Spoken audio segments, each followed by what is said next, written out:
1 jam kemudian, di bawah tekanan medan yang dahsyat, seluruh hutan tumbang, dan bau aneh lumpur dari pohon yang patah tercium di mana-mana. Kekuatan spiritualku sedikit berkurang hampir 20% setelah berlari terus-menerus, tetapi Xiang Yi, di sisi lain, penuh semangat, dan rasanya berlari selama 1 jam terasa mudah baginya. Seorang master alam kendali bumi dapat menyerap kekuatan spiritual tak terbatas dari bumi untuk mengisi dan memulihkan diri. Bertarung dengan Xiang Yi di darat, kecuali aku bisa menghabisinya seketika, aku hampir pasti akan kalah. Pada saat ini, seekor binatang buas tiba-tiba meraung dari balik hutan yang kusut di depan, lalu sesosok setinggi hampir 3 meter muncul dalam kegelapan. Teknik mata gelapku dapat dengan jelas melihat bahwa orang yang datang dalam kegelapan itu memiliki sisik seperti pisau dan cakar yang tajam, dan sepasang mata merah tua menatapku seolah sedang melihat mangsa. Jantungku berdebar kencang. Oh tidak, itu naga lava, binatang misterius tingkat 7. Tanpa diduga, mereka bertemu dengan makhluk misterius tingkat 7. Rasanya seperti menambah celah, kapal terlambat dan menghadapi angin sakal. Mereka mengeluh dengan getir dan segera berbalik untuk melarikan diri. Mengaum, naga lava itu tak peduli lagi. Ia meraung dan menyerbu ke arahku, cakar-cakarnya yang bagai bilah menyapu punggungku. Mata rohaniku melirik ke samping, dan tiba-tiba aku menundukkan kepala. Tiba-tiba, beberapa helai rambutku tertiup angin. Aku begitu takut sampai wajahku berubah menjadi hijau. Jika aku bereaksi lebih lambat, aku pasti sudah tercabik-cabik. Berdengung. Di udara, api berkobar, dan Xiang Yi yang sedang mencari nyawanya, datang lagi binatang buas, matilah. Tubuhku telah terkunci oleh energinya, dan medan serta udara di sekitarnya tampak membeku. Tak mampu menghindar, aku berbalik dan berteriak, dan cahaya bintang keemasan menyebar di sekelilingku. Rasi bintang naga mengembun di pundakku. Energi tingkat ke-10 teknik napas naga, roh naga, mencapai puncaknya. Pedang bulan di tangan kananku mengembun dan menyapu, sebuah serangan balik langsung yang menggabungkan 3 gaya menjadi 1. Ledakan, siklon itu menerjang di malam hari, dan ketiga gerakan gabungan itu hampir seketika dibubarkan oleh telapak api Xiang Yi. Aku meraih batang pohon bak monkey, dan dengan lompatan kecil di udara, aku mendarat beberapa meter jauhnya. Menggunakan teknik langkah asap dan awan, aku berlari cepat, memanfaatkan kegelapan malam untuk menghindari kejaran Xiang Yi. Kakiku, meninggalkan jejak api, meluncur di atas rerumputan sebelum menghilang dengan cepat ke dalam hutan. Kamu mau pergi kemana? Xiang Yi meraung marah, dan telapak api jatuh dari langit, langsung menghancurkan seluruh hutan berkeping-keping. Api membubung tinggi, dan sosokku diterangi api, membuatnya mustahil untuk bersembunyi. Rencana pertempuran malam itu gagal. Mengaum, naga lava muda itu meraung marah, tiba-tiba membuka mulutnya dan menggigit Xiang Yi yang sombong di puncak pohon. Binatang buas, kau mau ikut campur juga? Xiang Yi, yang sedang marah, tiba-tiba berbalik dan menamparkan dahi naga lava itu dengan keras, menyebabkan darah langsung mengucur deras. Naga lava itu terhuyung dan merangkak mundur hampir 10 meter, menggelengkan kepalanya, dan tampak terluka parah. Aku agak bingung. Meskipun naga lava kecil ini adalah binatang mistis tingkat 7, bagaimanapun juga, ia tetaplah seekor naga kecil. Kekuatan sejatinya hanya setara dengan seorang kultivator alam kendali bumi tingkat awal. Ia jauh lebih lemah daripada Xiang Yi, yang berada di alam kendali bumi tingkat menengah. Namun sepertinya inilah kesempatanku. Saat ini, Xiang Yi sudah membuat naga lava kecil itu marah. Bukankah ini kesempatan bagus bagiku saat mereka berdua bertarung? Jadi, aku tidak pergi, melainkan hanya berdiri di sepetak semak merah. Semak-semak itu penuh dengan buah-buahan merah berbentuk butiran dengan aroma samar, tetapi saat itu aku sedang tidak ingin menikmatinya. Aku perlahan menyatukan kedua telapak tanganku, dan gumpalan-gumpalan sulur keemasan menjalar dari telapak tanganku, melingkari tanganku. Kekuatan spiritual kuno dan misterius itu sedang mendidih dan bergejolak, siap meledak. Mengaum, naga lava itu memang murka. Ia merangkak seperti binatang buas dan tiba-tiba menerkam Xiang Yi, dengan api di sekujur tubuhnya. Mendengus, tubuh Xiang Yi memancarkan gumpalan energi spiritual yang membara, yang menyatu sempurna dengan tubuhnya, memperlihatkan kultivasinya yang luar biasa. Matanya berkilat. Setelah melirikku sekilas, meskipun ada sedikit keterkejutan di matanya, ia tetap mencibir dan berkata, setelah aku berurusan dengan binatang buas ini, aku akan datang untuk menghabisimu, binatang kecil. Tentu saja aku tidak akan pergi. Aku tidak bisa pergi sekalipun aku pergi, jadi aku hanya bisa berjuang untuk hidupku. Dor, dor, dor. Jejak telapak tangan berapi yang kuat muncul di antara Xiang Yi dan naga lava. Naga lava itu hampir sepenuhnya terdesak dan hanya bisa bertahan karena kulitnya yang tebal dan dagingnya yang keras. Namun, ia tidak bisa bertahan lama. Telapak tangan berapi Xiang Yi sudah melelehkan sisiknya, dan naga itu hanya bisa melolong kesakitan. Tanpa suara, busur Yan Huang tiba-tiba terbuka, dan energinya terkunci pada Xiang Yi. Aku tidak menggunakan jurus ketiga terkuat, panah bulan jatuh, melainkan jurus pertama tercepat, panah pemecah langit. Sikat. Seberkas api putih membawa energi panah pemecah udara dan melesat di udara dengan kecepatan yang begitu tinggi sehingga Xiang Yi tertusuk panah dari belakang sebelum ia sempat bereaksi. Dengan suara bang, api itu meledak dan ia jatuh dari udara ke dalam hutan dalam keadaan berantakan, menciptakan medan udara sepanjang puluhan meter dan menghancurkan semua pepohonan di sekitarnya. Mengaum. Naga lava itu menatapku dengan tatapan rumit, campuran rasa terima kasih dan penghinaan. Ia berterima kasih atas bantuanku dan membenciku karena menyerangnya dari belakang. Kemudian ia bergegas, membuka mulutnya yang berdarah, dan menggigit tubuh Xiang Yi yang tergeletak di tengah kekacauan. Namun, yang tak kusangka, baik naga lava maupun aku, adalah Xiang Yi masih memiliki kekuatan untuk melawan. Tiba-tiba ia meraih gigi naga itu dan meninju dengan tangan kanannya. Ledakan, sisik naga beterbangan, darah berceceran, dan rahang atas naga lava itu hampir roboh akibat hantaman itu, bahkan tulang-tulangnya pun terlihat. Bayangkan betapa sakitnya hantaman ini. Xiang Yi membantu Long Ye berdiri perlahan, tatapannya penuh dengan niat menghabisi, dan mencibir bagaimana mungkin aku, tubuh yang telah bertempur dalam ratusan pertempuran, mati di tangan kalian berdua yang buas. Ledakan. Begitu dia selesai bicara, pedang bulan, dengan kekuatan dahsyat dari 4 jurus gabungan, menghantam punggungnya, langsung menjatuhkan Xiang Yi. Aku berdiri berdampingan dengan naga lava dan berkata dengan tenang, kau terus menyebut kami binatang buas. Kalau kami binatang buas, lalu siapa kau menghabisi orang tak bersalah tanpa pandang bulu, bukankah kau lebih buruk dari binatang buas? Tepat pada saat itu, naga lava itu mengayunkan pantatnya dan mengibaskan ekornya ke arahku. Ledakan, bahuku terasa nyeri seperti terbakar. Serangan makhluk misterius tingkat 7 itu benar-benar menghancurkan setelan pertempuran pedang bulanku hingga berkeping-keping. Aku terlempar bagai bola meriam, menabrak pepohonan yang tak terhitung jumlahnya. Aku jatuh ke tumpukan kayu patah dengan seluruh tubuhku dipenuhi rasa sakit yang luar biasa. Kamu masih seekor binatang. Aku muntah darah. Memang benar, makhluk misterius dan manusia tidak cocok. Naga lava ini tidak bisa membedakan yang baik dan yang buruk. Di kejauhan, api kembali membubung tinggi ke langit. Aura Xiang Yi masih sangat kuat. Setelah menahan serangan 4 jurus gabunganku, ia hanya terluka tetapi tidak terbunuh. Setetes darah mengalir di dahinya, membuatnya tampak semakin ganas. Ia menggenggam api dengan kedua tangannya, melangkah maju, dan mencibir kalian berdua binatang buas, kalian harus mati hari ini. Mengaum. Naga lava itu meraung, mengayunkan pantatnya dan lari. Astaga, mulutku ternganga. Ini adalah binatang buas tingkat 7 paling pengecut yang pernah kulihat. Bagaimana bisa dia pergi begitu saja tanpa sepatah kata pun? Aku mengaktifkan langkah asap dan awan dan melarikan diri ke barat, mengikuti naga lava itu. Di belakang mereka, api semakin membesar dan Xiang Yi mengejar mereka seperti monster ganas. Di bawah injakan cakar tajam naga lava, hutan di dekatnya bergetar, puncak-puncak pohon bergetar, dan burung-burung dari jauh maupun dekat terkejut dan terbang menjauh. Tingkat ketiga pegunungan Lingyun jelas tidak damai malam ini. Aku belum berlari jauh ketika tiba-tiba seberkas cahaya menembus langit malam dan menerjang bahuku. Panah dingin. Tiba-tiba aku menghindar ke samping, dan cahaya merah darah melesat melewati bahuku, menggores mantelku sedikit, lalu langsung mengenai hutan di sebelah kanan, benar-benar menghancurkan pohon berusia 1000 tahun berkeping-keping. Sungguh kekuatan penghancur yang dahsyat.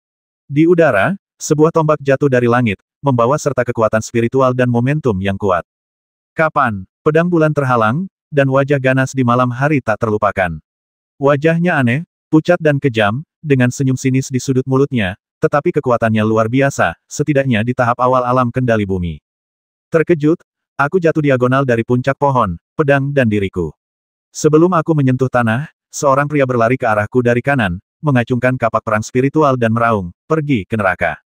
Bila bulan menghalangi lagi, ledakan, aku terpeleset ke belakang, punggungku terasa sakit sekali. Setelah menabrak pohon tua, aku jatuh ke puncak bukit tempat angin musim gugur bertiup dingin. Di bawahku terbentang jurang sedalam hampir 100 meter dan kolam dingin yang sangat dalam. Sulit membayangkan ada medan seperti ngarai di tingkat ketiga gunung itu, tetapi tampaknya inilah satu-satunya kesempatanku untuk bertahan hidup. Di bawah sinar bulan, sosok-sosok muncul di hadapan mereka. Aura masing-masing orang sangat berat dan kuat, dan mereka sangat bermusuhan. Ada lebih dari 20 orang, dan masing-masing setidaknya berada di tahap akhir alam kendali manusia. Pria berwajah hantu yang memegang tombak itu tertawa dan berkata, Master Sekte Xiang, seharusnya kau berterima kasih pada kami kali ini, kan? Xiang Yi tertawa terbahak-bahak, wajahnya cerah dan ceria, lalu berkata, merupakan kehormatan yang langka bisa mengirim pasukan bayaran singa api dan ikan hijau, ditambah anisasi pembunuh Zui Qingfeng untuk berburu bersama. Bahkan jika anak ini mati, akan menjadi kehormatan besar untuk memberinya muka. Jangan khawatir, semuanya, aku, Xiang Yi, akan memberimu suandan dan ramuan obat yang kujanjikan nanti. Bahkan jika aku harus menyerahkan kekayaan Suezan, aku akan memastikan anak ini mati. Di antara kerumunan, seorang pria parubaya yang berapi-api tersenyum tipis. Master Sekte Siang, kenapa kau banyak bicara? Kau mau melakukannya atau kami yang melakukannya? Anak ini hei, dia baru setengah mati. Jangan terburu-buru, Kapten Zhang Yan. Kucing selalu bermain dengan tikus sebelum memakannya. Tatapan Xiang Yi dipenuhi rasa dingin saat ia berkata, orang menyebalkan ini menghabisi putraku, Xiang Yi, lalu menghabisi Raja Pedang Tebas Darahku, Xiao Chusheng. Bagaimana bisa semudah itu mati? Semua orang tertawa bagaimana Xiang Zonzong ingin bermain. Kuliti dia hidup-hidup, keluarkan urat nadinya, keluarkan tulang-tulangnya. Akan kubuat bocah ini menderita nasib yang lebih buruk daripada kematian. Xiang Yi mengucapkan setiap kata, wajahnya penuh kebencian dan kemarahan. Naga lava di sebelahnya tiba-tiba mundur selangkah dan meraung, seolah-olah ketakutan oleh kata-kata kejam Xiang Yi. Yu Feiyang, pemimpin kelompok tentara bayaran ikan hijau, tidak dapat menahan diri untuk tidak mengerutkan kening dan bertanya, apa yang dilakukan binatang misterius ini di sini? Setiap orang, naga lava tiba-tiba berbalik dan melompat langsung dari tebing setinggi 100 meter. Apa yang kamu tunggu? Saya berbalik dan melompat tanpa ragu. Di belakangnya, sosok-sosok manusia beterbangan turun dari langit, diiringi sorak-sorai masa tangkap dia, dan bunuh dia dengan kekuatan langit dan bumi. Angin musim gugur setajam pisau, membuat wajahku perih. Naga lava dan aku langsung jatuh, tetapi titik pendaratannya sepertinya kurang tepat.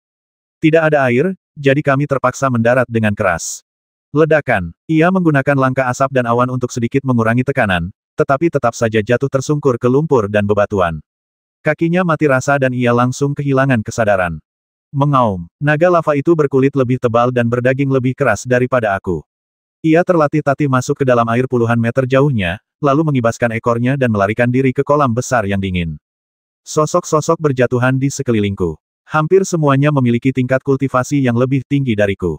Sesaat kemudian, mereka semua menatapku dengan tajam, dengan tatapan dingin dan niat menghabisi di mata mereka. Xiang Yi membasahi telapak tangannya dengan api dan menyeringai, "Nak, kenapa kau tidak lari saja? Kemana kau bisa lari sekarang?" Aku menatapnya dengan acuh tak acuh, menggenggam erat pedang bulan, dan tak kuasa menahan rasa lemah di hatiku. Namun, saat itu, rasa krisis muncul, dan kekuatan pucat itu meraung jauh di dalam tubuhku, menunggu pembebasanku. Tidak, aku mengerutkan kening, aku tak bisa menggunakan kekuatan ini. Aku sudah bersumpah sejak lama bahwa aku tak akan pernah membiarkannya bangun kecuali nyawanya terancam. Pada saat itu, seorang pria melangkah ke atas batu dan menghampirinya. Sosoknya tampan. Setelah beberapa lompatan, ia mendarat di pinggiran batu. Ia mengangkat tangannya dan berteriak, "Semuanya, tunggu sebentar." Semua orang menoleh dan melihat bahwa orang yang datang adalah seorang pria berjubah pemandu spiritual dari Akademi Arwah. Ia tampak berusia sekitar 30 tahun, dengan wajah tegap dan sepasang mata jernih yang memancarkan kecemasan. Xiang Yi mencibir. Aku penasaran siapa dia, ternyata Tang Hu, instruktur Akademi Wanling. Lama tak berjumpa, ada apa-apa kau ingin menyelamatkan anak ini? Tatapan Tang Hu tajam saat ia berkata, "Master Sekte Xiang Yi, saya sedang membimbing beberapa murid berlatih ketika mendengar berita itu dan bergegas ke sana. Anda mungkin tidak tahu bahwa anak ini adalah murid Akademi Wanling kami." "Jadi apa?" Xiang Yi mengangkat alisnya dan berkata, "Binatang buas yang terpotong-potong ini telah menghabisi anakku. Apa dia tidak pantas mati?" Tang Hu sedikit terkejut dan tak kuasa menahan diri untuk mengerutkan kening. Tapi apakah Master Sekte Xiang Yi dan para kapten lainnya tahu bahwa dia adalah wakil presiden Akademi Wanling dan adik dari Bu Xuanyin, pendekar wanita nomor 1 di benua ini? Apa? Xiang Yi terkejut, tatapannya berubah rumit, dia mengepalkan tinjunya dan tetap diam. Yu Feiyang mencibir dari samping, Akademi Wanling yang berani, tak kenal takut, dan gigi. Apakah guru spiritual Tang Hu berencana menyelamatkan anak ini sendirian?" Tang Hu mengerutkan kening dan berkata, "Meskipun aku tidak punya hubungan apa-apa dengan orang ini, bagaimanapun juga dia adalah murid Akademi Wanling. Sebagai mentor Akademi Wanling, aku tidak bisa hanya duduk diam dan menonton. Jika kau bersikeras bertindak, apakah kamu ingin menjadi musuh kami?" Setelah hening beberapa detik, Xiang Yi menggeram dengan suara berat, "Tang Hu, buka matamu dan lihatlah dengan jelas. Apa kau mau bermusuhan dengan kami semua di sini? Apa kau mau bermusuhan dengan 3 tentara bayaran utama dan 2 anisasi pembunuh utama? Jangan lupa, kau baru berada di tahap tengah alam kendali bumi, dan kami punya 4 master di tahap tengah alam kendali bumi di sini. Apa kau mau mati demi anak ini? Mengapa kamu begitu agresif? Tang Hu berkata dengan tenang, Xiang Yi, putramu seorang pembunuh. Dia pasti kehilangan nyawanya ketika gagal menghabisi Bu Yixuan. Bisakah Bu Yixuan disalahkan atas ini lagi pula? Kalian semua berbicara begitu percaya diri dan kasar, tetapi begitu berita ini tersebar, bisakah kalian menahan balas dendam Bu Suanyin dengan segala hormat? Bu Suanyin dapat dengan mudah menghabisi kalian semua hanya dengan 1 jari. Yu Feiyang mencibir Tang Hu, apa kau mengancam kami? Sayangnya, aku, Yu Feiyang, terlahir sebagai orang yang tidak menerima ancaman. Sepertinya kau telah memutuskan untuk mengorbankan nyawamu demi Akademi Wanling hari ini. Saya, Tang Hu ragu untuk berbicara. Xiang Yi mencibir, Tang Hu, jangan lupa kau pernah jadi penjaga hutan di kota Lingyun. Kau juga punya niat menghabisi hanya untuk mencari nafkah. Jadi, kau pikir kau bisa membersihkan namamu dengan pergi ke Akademi Wanling selama beberapa tahun. Tang Hu menggertakkan giginya dan berkata, masih mungkin untuk berhenti di tepi tebing. Tolong lepaskan Yixuan. Bagaimana kalau kita tidak melepaskannya? Beranikah kau melakukannya? Zhang Yan mengangkat tombak besinya dan mencibir, aku sudah menghabisi semua orang sebelumnya, jadi aku tidak keberatan menghabisi 1 mantan teman lagi. Tang Hu, saat itu, aku mengerutkan kening dan berkata, cukup. Pembimbing spiritual Tang Hu, aku tidak akan mempermalukanmu. Anggap saja kau tidak melihat ini. Aku sial karena bertemu para pengganggu ini. Jika ada kesempatan, aku pasti akan membalasmu 2 kali lipat. Aku sudah hafal penampilanmu. Tunggu saja. Orang menyebalkan kecil, apa kau masih pikir kau bisa lolos hidup-hidup? Kata Yu Feiyang dengan marah. Saya pikir saya bisa. Dengan wajah penuh percaya diri, aku menatap tebing di belakang mereka, mataku berbinar, dan aku berteriak, kakak, akhirnya kau di sini. Semua orang terkejut dan menoleh. Sikat, olesi kakimu dan berangkat. Kecepatan langkah Yan Yun meningkat drastis. Tubuhnya melayang puluhan meter bagaikan kepulan asap, lalu melompat ke dalam kolam yang dingin. Tiba-tiba, air dingin menghantamnya, dan ia menggigil. Keren banget. Ia mengaktifkan teknik mata gelap, mengubah energi internalnya, dan berenang lurus menuju dasar kolam. Semakin cepat dan jauh aku berenang, semakin besar kemungkinan aku lolos. Saat lubang spiritualnya mengintip ke samping, ia mendengar suara cipratan air yang pekat di belakangnya. Para tentara bayaran dan pembunuh bayaran melompat ke air untuk mengejarnya, dan suara Xiang Yi samar-samar terdengar. Kolam dingin ini jalan buntu. Aku akan menunggu di sini. Jika monster ini tidak keluar suatu hari nanti, aku akan menunggu suatu hari nanti. Jika dia tidak keluar 1 tahun lagi, aku akan menunggu setahun lagi. Aku tidak akan berhenti sampai aku menghabisinya. Aku mengerutkan kening. Xiang Yi ingin menghabisiku, dan sekarang aku juga mulai ingin menghabisinya. Jika aku tidak menghabisi orang seperti itu akan terlalu berhati lembut. Semakin dalam kami berenang, semakin mengerikan tekanan air di dasar kolam. Saat mendongak, aku melihat setidaknya selusin sosok bayangan mengejarku. Apakah mereka berniat mengambil nyawaku? Orang pembawa sial, para pembunuh dan tentara bayaran yang menghabisi orang tak bersalah demi uang ini pantas mati. Aku menggertakkan gigiku dan menenangkan kekuatan spiritual dalam tubuhku. Tiba-tiba ia menggunakan kekuatan teknik napas naga tingkat ke-10, menyatukan kedua telapak tangannya, dan untaian garis emas tumbuh dan memanjang seperti tunas muda. Saat kedua tangannya terpisah, ia memanggil busur Yan Huang. Kali ini, ia menggunakan panah bulan jatuh, yang memiliki kekuatan penghancur pertahanan yang sangat kuat, cukup untuk menembus baju zirah ahli alam kendali bumi dalam 1 serangan. Menunjuk sosok di air dari jauh, ketika kesempatan itu tiba, dia tiba-tiba melepaskan tali busur. Sikat, panah bulan jatuh berubah menjadi sinar biru dan melesat menuju permukaan air. 3 suara puf-puf berturut-turut terdengar, menewaskan 3 orang dengan 1 anak panah. Sesaat kemudian, darah berceceran di genangan air. 3 praktisi spiritual yang tertembak oleh busur Yan Huang tewas tanpa suara, sementara yang lainnya panik, dan beberapa bahkan berenang melawan arus. Meskipun suandan dan bahan obat-obatan penting, hidup Anda lebih penting. Melihat ke atas, masih ada 2 orang yang berenang ke arah mereka. Mereka adalah Yu Feiyang dan Zhang Yan, 2 master di tahap tengah alam kendali bumi. Jika mereka berhasil menyusul, mereka akan celaka. Saya berenang lagi dengan keras ke dasar kolam. Airnya jauh di luar imajinasi saya, kedalamannya ratusan meter. Semakin ke dasar, semakin sempit jalannya, hingga hanya tersisa koridor seukuran ruangan. Semakin jauh berenang, koridornya mulai agak berkelok-kelok, dan sepertinya koridor tersebut menjadi horizontal dan bahkan cenderung memanjang ke atas. Gelap di sekeliling, tetapi semuanya menjadi jelas terlihat berkat teknik mata gelap. Saat aku melangkah maju, aku masih bisa merasakan napas yang familiar. Seekor monster besar tersangkut di tengah koridor, dengan ekornya yang besar meliuk-liuk ke depan dan ke belakang. Ternyata itu adalah naga lava pengecut yang sebelumnya. Saya berenang mendekat, menepuk-nepuk ekornya, dan berkata, "Kakak, kenapa kamu tidak mendekat?" Naga lava itu menggoyangkan ekornya dan menjulurkan pantatnya dengan putus asa. "Apakah kamu ingin aku mendorongmu?" Aku mengerutkan kening. "Tidak apa-apa, kita sudah melewati suka dan duka bersama malam ini. Biar aku bantu." Kakiku dipenuhi kekuatan gabungan keempat jurus, dan aku menendang pantat naga itu 2 kali dengan api yang membelah gunung.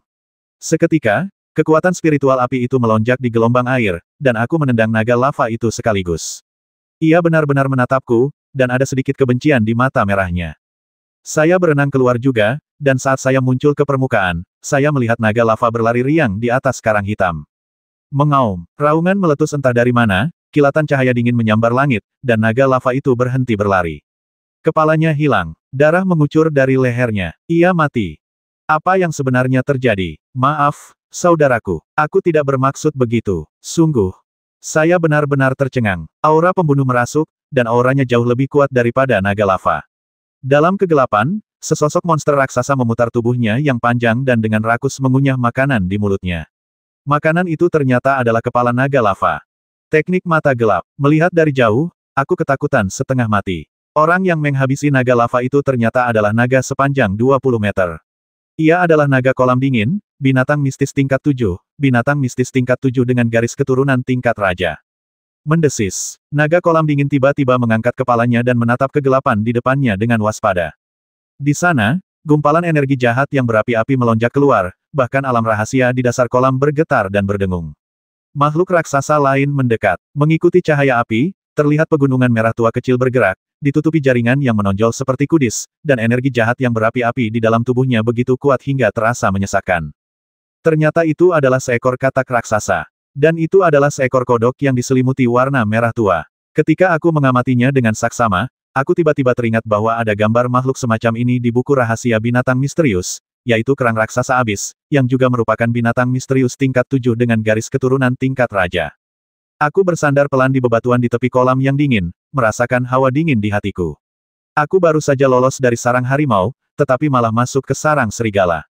Mengapa hidupku begitu sengsara? Mengaum, naga banjir kolam beku memperhatikanku, tetapi hanya melirikku, tampak tak peduli.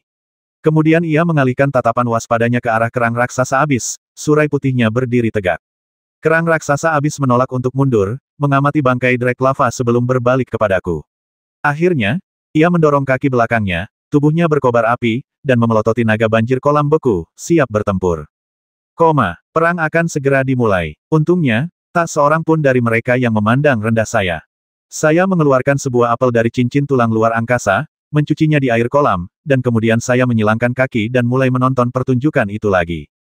Kolam dingin itu suram dan ikan-ikan di dalamnya hampir habis dimakan, jadi naga lava kecil itu adalah santapan lezat yang dipersembahkan kepada kedua binatang raksasa itu, santapan yang cukup untuk mereka perebutkan. Seluruh wilayah rahasia kolam dingin itu telah menjadi medan perang es dan api. Tubuh panjang naga kolam dingin itu meliuk-liuk, duri-duri di punggungnya terus bergetar, dan kepingan salju beterbangan di sekelilingnya. Dukun, raungan kerang raksasa jurang hampir membuatku tertawa terbahak-bahak. Detik berikutnya, kerang raksasa jurang mengambil inisiatif untuk menyerang. Ia melompat dan membuka mulutnya untuk menggigit bagian tengah tubuh naga kolam dingin. Akibatnya, naga itu meraung marah, berbalik, dan menghantamkan cakarnya yang tajam ke kulit kerang raksasa yang sangat kasar itu. Ledakan, api dan es saling bertautan, dan kerang raksasa jurang itu mundur puluhan meter. Ia merasa tak nyaman setelah dicengkeram naga itu. Ia menenggelamkan tubuhnya, dan sepasang mata merahnya menatap tajam ke arah lawan. Setelah mengalahkan naga itu, santapan lezatnya bukan hanya seekor naga lava kecil, tetapi juga seekor naga yang begitu gemuk. Tiba-tiba, kerang raksasa dari jurang itu membuka mulutnya, dan lidahnya menggulung dan menjulur, melesat ke arah naga kolam yang dingin bagaikan anak panah yang tajam. Terlebih lagi, lidahnya dikelilingi api, dan daya bakarnya membuat saya, yang berada 100 meter jauhnya, merasa sedikit tidak nyaman. Apel di tangan saya bahkan mulai menguapkan uap air. Sungguh kekuatan api yang dahsyat. Dengan bunyi pop, lidah api itu mengenai dahi sang naga, membakar sisik-sisiknya hingga merah, bagaikan lava cair yang MS di kepala ular. Naga itu gemetar kesakitan, dan tubuhnya yang panjang mulai berguling-guling, dan udara dingin di dalam tubuhnya menyembur keluar. Dalam sekejap mata, air di kolam membeku dengan cepat, dan aliran bunga es langsung menyerbu ke arahku. Aku melangkah mundur beberapa langkah, melangkah di atas karang yang menonjol, mengerahkan kekuatan spiritualku, dan mengambil posisi Ding Cheng Long Seng untuk menjaga suhu tubuhku agar tidak ditelan oleh es maupun api. Kerang raksasa dari jurang itu membuka matanya lebar-lebar, tiba-tiba membuka mulutnya, dan melancarkan serangan menjilati lainnya. Jepret, jepret, jepret. Dalam sekejap mata, banyak bintik api berwarna merah darah muncul di tubuh naga itu. Jika ini terus berlanjut, ia pasti akan dimakan oleh kerang raksasa dari jurang. Little Li King masih sangat kuat. Saya diam-diam mengaguminya. Pada saat ini, naga kolam yang dingin itu diselimuti cahaya es, dan tubuhnya tiba-tiba melengkung seperti busur panjang yang kencang. Sesaat kemudian, ia melesat bagai kilat dan bertarung melawan kerang raksasa di jurang. Ia membuka mulutnya yang berdarah dan merobek sepotong daging dari kaki kerang raksasa itu. Kerang raksasa itu tidak mundur sama sekali dan melancarkan serangan balik. Gigi-gigi tajam di mulutnya yang besar meluncur keluar, dan ia menggigit leher naga itu dengan keras, lalu mengguncang dan menggigitnya berulang kali. Mendesis. Dukun. Kedua binatang misterius itu meraung satu demi satu, dan mereka bertarung demi hidup mereka. Dalam waktu kurang dari 10 menit, napas mereka berdua telah turun drastis, dan keduanya dipenuhi luka. Lebih dari separuh sisik di tubuh naga kolam dingin terlepas, dan perut kerang raksasa habis terkoyak oleh gigi naga itu, bahkan beberapa dalamnya pun keluar. Roh-roh jahat es dan api yang kacau mengamuk dengan liar di alam rahasia. Air di kolam itu membeku dan terkadang mendidih. Itu hanyalah surga ke-9 dari es dan api. Saat ini, kekuatan kedua binatang misterius itu kurang dari 30%, langsung turun ke level binatang misterius tingkat 6. Pada saat ini, naga kolam dingin dan kerang raksasa habis menatapku bersamaan. Sial, mereka tidak bodoh. Mereka benar-benar tahu kalau akulah orang terkuat di alam rahasia kolam dingin ini. Detik berikutnya, kedua makhluk misterius itu menggenggam cakar mereka dan berdamai seolah-olah mereka telah menjadi saudara. Lalu mereka menatapku dengan niat menghabisi dan berenang ke arahku. Akankah mereka bergabung untuk melenyapkan ancamanku ini sebelum memutuskan hasilnya? Aku mengerutkan kening. Karena aku tidak bisa menghindarinya, aku harus melakukannya. Untungnya, kekuatan kedua binatang misterius ini telah sangat melemah. Kalau tidak, saya khawatir saya bahkan tidak akan mempunyai kesempatan untuk bertahan hidup. Ia mengangkat tangan kanannya dan membentuk bilah bulan, lalu dengan tangan kirinya, ia mengeluarkan pedang api matahari dari cincin tulang ruang angkasa. Seketika, kekuatan senjata spiritual pusaka itu menyebar di alam rahasia. Semua naga suka mengumpulkan harta karun. Meskipun Jiaolong hanyalah naga semu, ia tetaplah naga tingkat rendah. Seketika, matanya menyala dan ia memutar tubuhnya untuk menerkamnya. Kita harus bertarung dengan cepat dan tegas. Kekuatan binatang misterius itu pulih dengan sangat cepat, dan aku pasti tidak akan mampu bertahan lebih lama darinya. Memikirkan hal ini, aku langsung meningkatkan kekuatanku hingga mencapai puncaknya. Menyaksikan naga itu menerobos es, mulutnya yang ganas terbuka lebar, udara dingin meluap, dan udara di sekitarnya tampak membeku. Tiba-tiba aku mengerahkan kekuatan dengan tangan kananku, dan kekuatan dahsyat dari 4 jurus yang tergabung menjadi satu mengalir ke bilah bulan, dan menerjang ke arah kepala naga dengan tebasan keras. Ledakan. Kekuatan naga itu sangat terpukul, dan pedangku langsung mengenai karang. Namun, aku menginjak pecahan es dengan gerakan yang luar biasa, lalu jungkir balik, dan mendarat di kepala naga itu. Api memecah es, dan pedang api matahari dengan cahayanya yang cemerlang menembus kepala naga dan langsung menghancurkan tengkoraknya.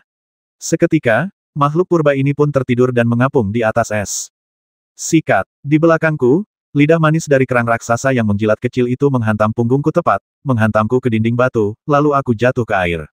Punggungku terasa nyeri seperti terbakar, seolah-olah semua tulangku patah. Aku berenang ke kedalaman kolam. Kerang raksasa jurang itu adalah makhluk misterius dengan atribut api. Kemampuan bertarungnya akan menurun drastis di air yang membekukan, tetapi ia tetap menggerakkan tubuhnya yang besar ke dalam kolam. Lidah apinya dengan cepat menembus air dan menyerbu ke arah dadaku. Begitu cepat, tiba-tiba aku memegang Moonblade di dadaku dan menghadapinya secara langsung. Ledakan. Di bawah guncangan hebat itu, pedang bulan benar-benar tergulung oleh lidah api. Sesaat kemudian, kerang raksasa jurang itu menjulurkan lidahnya dengan keras, mencoba menggulungku dan pedang itu ke dalam perutnya. Entah berapa banyak orang yang tewas akibat gerakannya sebelumnya, tapi gerakannya memang mendominasi dan ganas. Aku sedikit meronta, lalu menjadi kejam, menginjak tangga asap dan awan, membelah gelombang air, dan menuju ke mulut kerang raksasa jurang. Bersamaan dengan itu, sambil memegang bilah bulan di kedua tangan, aku melancarkan tusukan angin tingkat kelima dengan teriakan pelan. Sikat. Seberkas cahaya tak kasat mata membelah gelombang air, membawa energi pedang yang terang langsung ke tubuh kerang raksasa jurang, dan bahkan menghantam tubuhku. Energi pedang sepanjang hampir 5 meter itu menembus bagian atas kepala kerang raksasa jurang dengan embusan, dan aku hanya bisa memejamkan mata, tubuhku tenggelam ke dalam darah kerang raksasa yang mendidih, dan bergegas keluar dari air bersama tubuh kerang raksasa itu. Ledakan, bangkai kerang raksasa di luar jatuh terbanting ke tanah, tetapi aku tidak berjuang untuk keluar. Sebaliknya, aku mengikuti keinginan tubuhku dan berbaring di dalam darah kepala kerang raksasa itu untuk mulai menyempurnakan garis keturunan binatang buas misterius kunonya. Jelas, binatang mistis tingkat 7 dengan garis keturunan tingkat raja ini telah hidup selama bertahun-tahun yang tak diketahui jumlahnya. Kekuatan garis keturunannya begitu dahsyat dan mendominasi, dan bisa disebut garis keturunan api yang paling murni dan paling yang.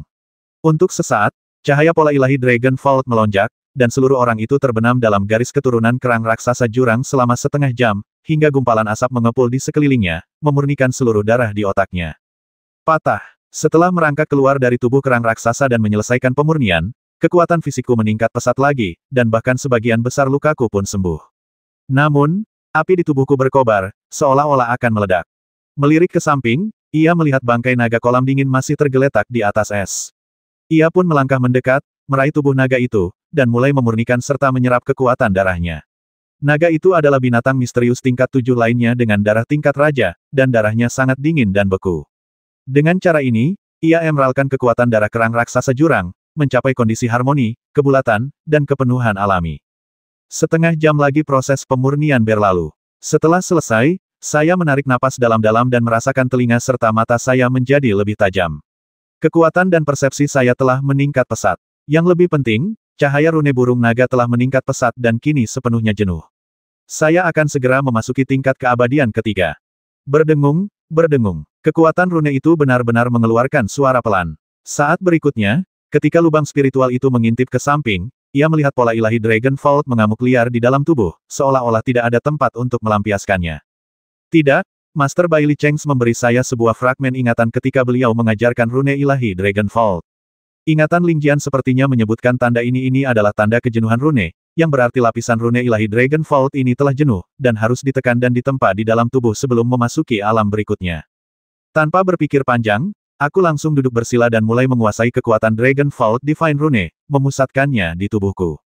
Prosesnya begitu lama, sampai-sampai saya hampir lupa waktu. Entah berapa lama waktu yang dibutuhkan, rune ilahi Dragon Vault yang kacau dan ganas di tubuhku akhirnya mereda. Cahaya rune di sekitar tubuhku mulai tampak, dan tak lama kemudian, bagaikan proyeksi awan kemerahan di atas air, sinar rune ilahi terus menembus jauh ke dalam tubuhku, lalu berubah menjadi kekuatan halus yang menyelimuti salah satu tulangku. Ini, tiba-tiba saya menyadari bahwa tato tulang adalah harta karun yang diwariskan dari zaman kuno. Disebutkan dalam Atlas Benua bahwa sebelum kekuatan spiritual mendominasi benua roh naga, benua ini pernah dikuasai oleh kekuatan lain. Ya, benar, kekuatan itu adalah kekuatan rune. Pada zaman kuno, semua orang berlatih seni bela diri dan mengembangkan kekuatan rune. Namun, hanya sedikit orang yang dapat menempa rune ke dalam tulang mereka, karena tulang yang telah ditempa dengan rune disebut tulang berpola. Tulang berpola memiliki kekuatan magis, yang tidak hanya dapat mempercepat hasil latihan praktisi, tetapi juga memungkinkan mereka memperoleh kekuatan yang melampaui batas kemampuan mereka saat ini. Dan saat ini, aku benar-benar telah menggunakan pola ilahi Dragon Vault untuk menyempurnakan pola tulang legendaris. Sungguh keberuntungan yang luar biasa. Saya menarik napas dalam-dalam dan mengamati dengan saksama. Saya hanya memiliki satu bagian pola tulang, yang terletak di bagian tengah jari tengah kanan saya. Saat itu, bagian pola tulang ini sudah terukir rune emas, kekuatan ilahi, dan kesadaran spiritual. Rasanya seolah-olah saya dapat melihat sekilas misteri penciptaan dunia dan kehidupan serta kematian segala sesuatu di alam semesta dari bagian pola tulang ini. Sungguh luar biasa dan misterius, sungguh pemandangan yang spektakuler. Pola tulangnya begitu kuat sehingga satu pola tulang cukup untuk membawa perubahan drastis pada kekuatan seorang praktisi spiritual. Seperti kata orang dahulu, 10 tulang membuka bumi. 100 tulang membuka langit. 1000 tulang hanya ada sekitar 200 tulang di tubuh manusia, tidak ada 1000 tulang. Gugu, perutku keroncongan di saat yang tepat. Entah sudah berapa lama aku berlatih kali ini, tapi rasanya pasti tidak terlalu singkat. Rasanya perutku kosong. Dia segera mengambil panekuknya dan memakannya sedikit dengan sedikit air. Saat menyantap panekuk, saya merasakan energi yang mengalir di permukaan tubuh saya terasa agak aneh. Terkadang sejernih sungai, terkadang deras bagai kuda liar, terkadang agung bagai naga yang melompat, terkadang sekuat pedang, dan terkadang ganas bagai angin kencang. Inilah rasa kesatuan antara manusia dan alam, suatu kondisi kesempurnaan yang sempurna, bukan? Aku sedikit terkejut, meletakkan panekuk di tanganku, berdiri, dan sedikit mengangkat tanganku. Tiba-tiba, sebuah kekuatan baru yang dahsyat berkumpul di antara kedua lenganku, berubah menjadi bola berwarna laut dalam, kekuatan yang luar biasa dahsyat. 5 bentuk seni pertempuran dan penaklukan digabungkan menjadi satu dan konsepsi artistiknya begitu jelas dan terintegrasi. Aku menarik napas dalam-dalam. Kekuatan energi di tubuhku bahkan membuatku takut. Ketika aku membenamkan pikiranku ke dalam pola tulang itu, aku melihat pola tulang itu seolah-olah hancur. Cahaya keemasan memancar, menerangi seluruh dunia Lingsu. Rune cahaya keemasan yang tak tertandingi dengan cepat mengukir semua tulang di tubuhku. Kekuatan dahsyat itu memenuhi tubuhku, dan bahkan meningkatkan kekuatan kelima gaya yang tergabung di tanganku hampir 50% lagi. Kali ini aku benar-benar bisa bilang kepercayaan diriku berlipat ganda. Seni pertempuran pada dasarnya adalah seni bela diri kelas 1 yang mampu meningkatkan kekuatan spiritual secara luar biasa. Mempraktikkan seni pertempuran tingkat ke-6 setara dengan melipat gandakan kekuatan spiritualku. Kombinasi 5 gaya ini menggandakan kekuatannya lagi. Sekarang dengan kekuatan rune berpola tulang, kekuatan seranganku telah ditingkatkan ke level tahap awal alam kendali bumi. Yang lebih penting adalah tubuh abadi. Tubuh abadi rangkap 3 tidak hanya memperkuat tubuh fisik, tetapi juga meningkatkan kekuatannya secara signifikan. Ia melarutkan kelima jurusnya dan menggabungkannya menjadi satu, lalu mengayunkan tinjunya pelan. Tiba-tiba, kerutan yang terlihat jelas muncul di udara di sekitarnya. Pukulan ini memiliki kekuatan setidaknya 1.500 kg, dan praktisi spiritual biasa, bahkan yang berada di alam kendali bumi, mungkin tidak memiliki kekuatan fisik seperti itu. Jadi bahkan jika aku bertemu Xiang Yi lagi, aku tidak akan takut. Terlebih lagi, dia terluka, tetapi aku telah menyembuhkan semua lukaku dalam proses pemurnian garis keturunan binatang misterius kuno itu. Tarik napas dalam-dalam dan mulailah mengurus sisanya. Tubuh naga kolam dingin penuh dengan harta karun. Pertama, urat naga sepanjang 20 meter ditarik keluar, dan tanduk naga yang keras dipotong dengan belati berduri. Kemudian, kulitnya dikupas dan dagingnya dikeluarkan. Binatang misterius tingkat 7 dengan garis keturunan tingkat raja ini diurai sedikit demi sedikit. Sebagian besar isinya dibuang ke dalam cincin tulang ruang angkasa. Tulang dan tanduknya merupakan bahan pemurnian yang sangat baik. Efek darah dari daging tersebut tidak lebih buruk daripada daging naga dan harimau, tetapi rasanya agak dingin. Sayang sekali naga kolam dingin ini tidak memiliki peralatan untuk memadatkan roh jahat, juga tidak memiliki suandan. Sayang sekali. Ketika saya memegang bangkai kerang raksasa jurang itu lagi, saya terkejut mendapati tubuhnya masih membara panas setelah lama mati. Ketika saya membuka tengkoraknya, saya terkejut menemukan pil misterius yang dikelilingi awan dan kabut di otaknya. Pil misterius tingkat 7 yang berkilau dan kuat, dan pil misterius tingkat 7 dengan garis keturunan tingkat raja. Tanpa pikir panjang, saya mencucinya dan memakannya sekaligus. Suandan langsung merasuk ke dalam tubuh saya dan mulai larut. Akhirnya, ia jatuh ke dalam lingsu dan berubah menjadi bola halo kekuatan spiritual yang menunggu untuk dimurnikan. Selanjutnya, saya mengolah tubuh kerang raksasa jurang. Ketika saya membelah perutnya, saya menemukan bahwa api di dalamnya sangat kuat. Setelah mengeluarkan tulang dan dagingnya, saya melihat batu-batu merah menyala seukuran kepalan tangan yang mengeras di tulang-tulang kerang raksasa itu. Setelah diamati lebih dekat, setiap batu memiliki urat dan tekstur yang berbeda, dan dipenuhi dengan kekuatan spiritual api yang panas dan kaya. Ini batu roh api. Saya bergidik ngeri. Menurut legenda, batu api adalah permata yang tumbuh di magma inti bumi. Batu ini kaya akan kekuatan spiritual elemen api dan merupakan benda pemurnian favorit banyak praktisi spiritual. Memurnikan batu api dapat meningkatkan kekuatan Lingsu 1 poin. Batu roh api adalah raja dari semua batu api. Batu raja jenis ini tidak hanya dapat dimurnikan untuk menyerap kekuatan, tetapi juga dapat digunakan untuk memurnikan peralatan spiritual dan meningkatkan atribut api dari peralatan spiritual tersebut. Oleh karena itu, semua praktisi spiritual yang berlatih seni bela diri berbasis api menganggap batu api dan batu roh api sebagai harta karun. Banyak praktisi spiritual bahkan bertarung dan bahkan kehilangan nyawa demi memperebutkan sepotong batu api. Padahal, itu hanyalah sebuah batu api. Sedangkan untuk batu roh api, nilai satu batu roh api setara dengan 10 batu api, yang menunjukkan betapa langkanya batu ini.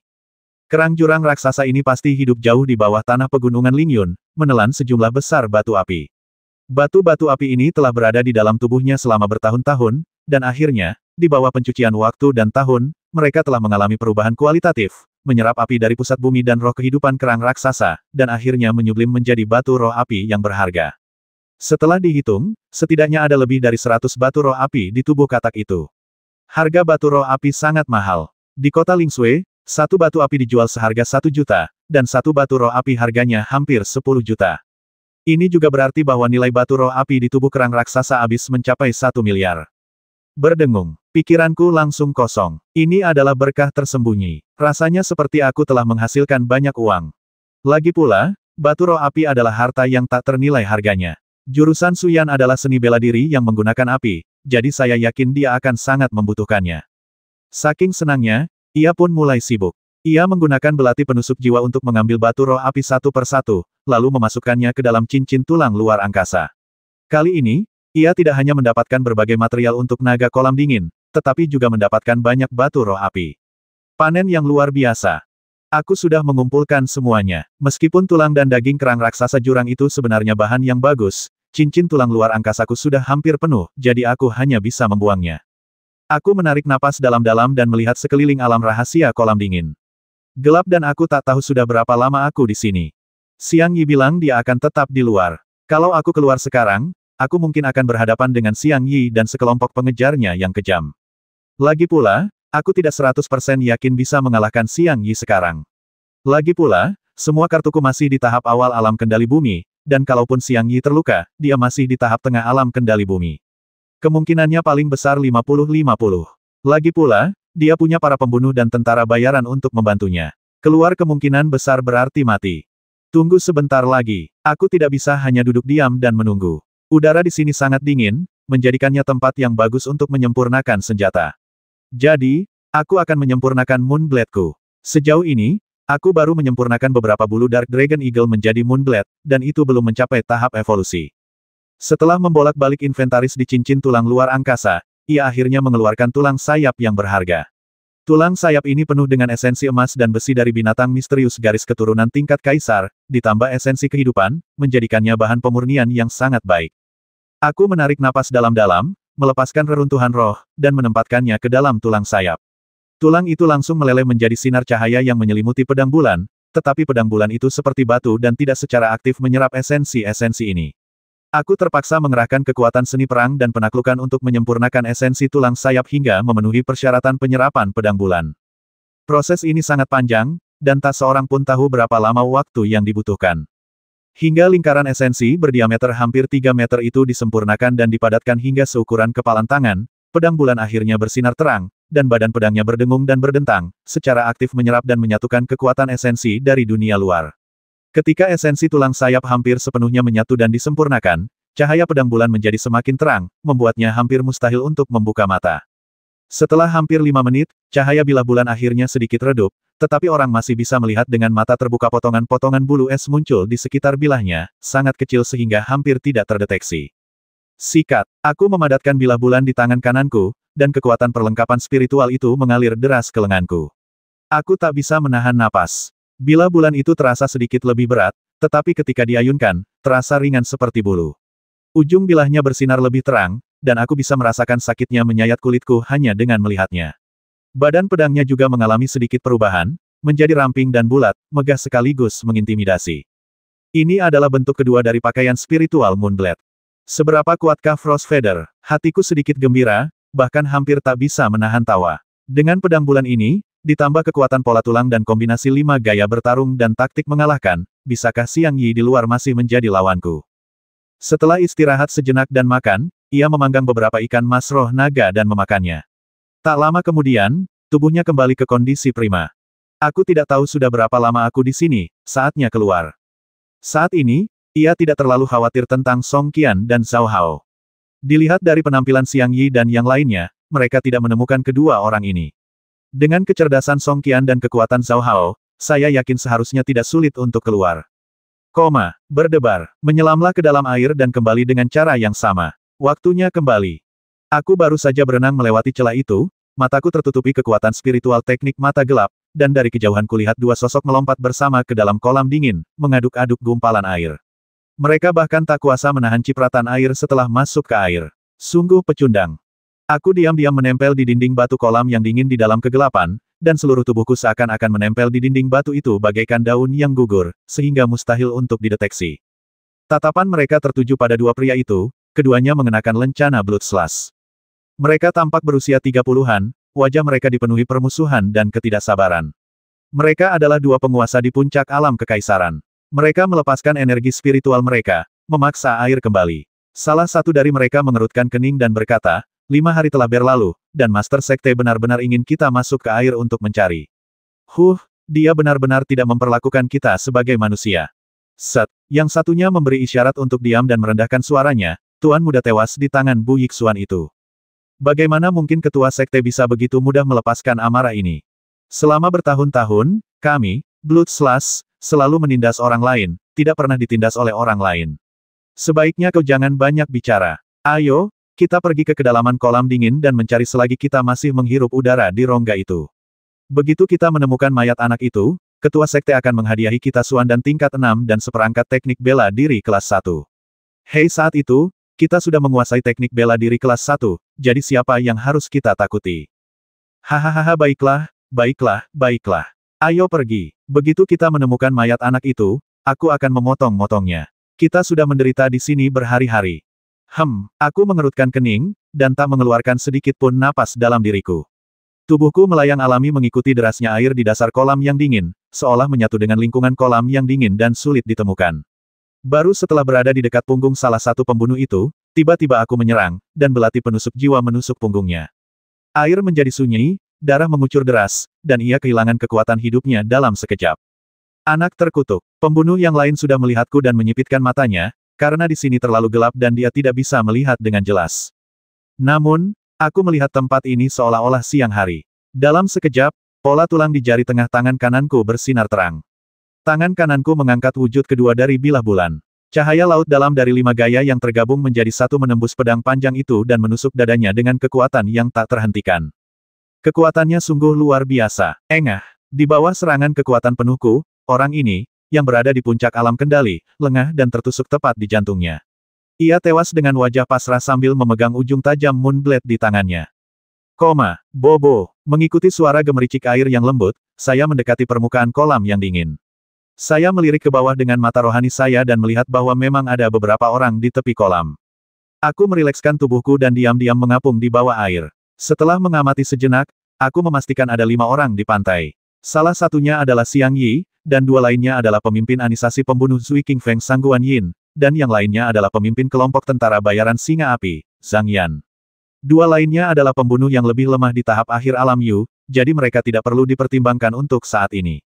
Kalau mereka menyerangku sekaligus, kemungkinan besar aku tidak akan punya peluang menang. Tapi kalau mereka menyerangku satu persatu, peluangku menang cukup besar. Aku menyipitkan mata. Aku harus terlihat lemah di saat seperti ini, kalau tidak, orang-orang terkutuk ini tidak akan mampu dan tidak akan berani berduel denganku satu persatu. Berdebar. Tiba-tiba terdengar percikan air, dan aku tersungkur ke tepi pantai, menahan kekuatan spiritual yang luar biasa dalam tubuhku.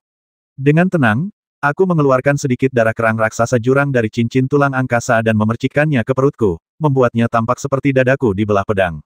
Wajahku muram, lalu ekspresi terkejut muncul. Tatapan dingin tertuju bagai pedang tajam. Kamu akhirnya keluar. Wajah Xiang Yi penuh dengan seringai jahat. Kukira kau tenggelam di sana. Ternyata kau sudah mengurus mereka berdua. Nak, kau benar-benar memberiku banyak kejutan.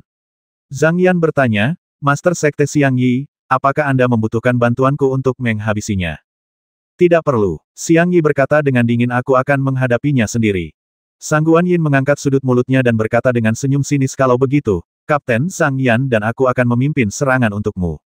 Terima kasih kalian berdua. Aku terbatuk keras beberapa kali, berusaha sekuat tenaga untuk bersikap lemah. Aku mengayunkan tangan kananku dengan gemetar, membentuk bilah bulan. Aku menatap mereka dan berkata, Xiang Yi dan aku akan berjuang untuk mengakhiri kebencian kita. Kuharap kalian yang lain tidak ikut campur. Zhang Yan tak dapat menahan tawa dan berkata, kau benar-benar sedang mencari mati, kau tak tahu seberapa tingginya surga. Mati, niat menghabisi Xiang Yi begitu kuat. Telapak tangannya menyemburkan api yang hebat, disertai suara kresek petasan. Seluruh auranya meledak dan menghancurkanku, bahkan memaksa air di bawah kakiku sedikit surut. Dia menyeringai dan berkata, lihat bagaimana aku menghabisimu dalam 3 gerakan. Ya, aku tersenyum tipis, dan kekuatan mulai mengalir deras di tubuhku.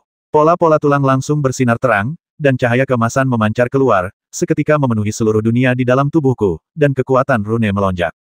Xiang Yi tentu saja tidak menyadari perubahan kekuatanku. Api di telapak tangannya sangat dahsyat dan ia mengayunkan telapak tangannya secara tiba-tiba. Serangan ini menghabiskan sekitar 50% kekuatannya. Sepertinya ia berpikir bahwa 50% kekuatannya dapat mengalahkanku. Inilah efek yang kita inginkan. Aku diam-diam gembira, dan kekuatan di tubuhku meledak sepenuhnya. Momentum yang dihasilkan oleh kombinasi kelima gaya itu langsung menghancurkan sekeliling, memaksa mundur semua air di bawah kakiku. Sebuah bola cahaya laut dalam menembus bilah bulan. Aku menginjak gerakan kaki asap dan awan, dan dengan momentum yang lebih kuat, aku mengangkat pedang panjang itu dan menghantamkannya secara horizontal ke telapak tangan Xiang Yi. Ledakan. Dengan suara keras, udara di sekitarnya berputar dan berkerut hebat. Xiang Yi tak pernah menyangka serangannya akan ditangkis oleh pedangku. Ia benar-benar hancur berkeping-keping. Jika Anda kalah satu langkah, Anda kalah dalam semua langkah. Ketika Master Sejati bertarung, hasilnya ditentukan dalam sekejap. Setelah aku berhasil dengan pedang itu, aku memanfaatkan situasi dan bergerak mendekat dan menebas bahu Xiang Yi dengan pedang itu. Ledakan. Gabungan kekuatan kelima gaya laut dalam yang menyala-nyala itu begitu dahsyat hingga seketika menghancurkan baju perang Xiang Yi, dan aku mengangkat kakiku dan dengan hantaman api yang kuat dan dahsyat, aku membelah gunung itu. Bang! Terdengar suara keras lainnya, dan tubuh Xiang Yi terlempar seperti bola meriam dan langsung menghantam dinding batu puluhan meter jauhnya, menyebabkan seluruh pegunungan bergetar dan berdengung. Burung-burung di hutan terbang ketakutan, membentuk kabut tipis. Bagaimana bisa? Zhang Yan dan Sangguan Yin merasa ngeri. Di bawah tatapan mereka yang tercengang, aku bergegas menghampiri, mengangkat tangan kiriku, dan meninju rongga mata Xiang Yi tanpa ragu. Dengan bang, rongga matanya berdarah dan bola matanya hampir pecah. Ia tampak sangat malu dan muntah darah. Kamu bilang kamu bisa mengalahkanku dalam 3 gerakan, tapi sekarang aku mengalahkanmu dalam 3 gerakan. Ironis, kan? Aku menatapnya dengan dingin, bilah bulan di tanganku bersinar terang, dikelilingi bulu-bulu yang membeku, dan aura beku itu seakan membekukan udara di sekelilingnya. Xiang Yi terengah-engah, menatapku dengan mata sipit, dan berkata dengan gemetar, jangan-jangan bunuh aku, semua yang ada di Suezan adalah milikmu, jangan-jangan bunuh aku.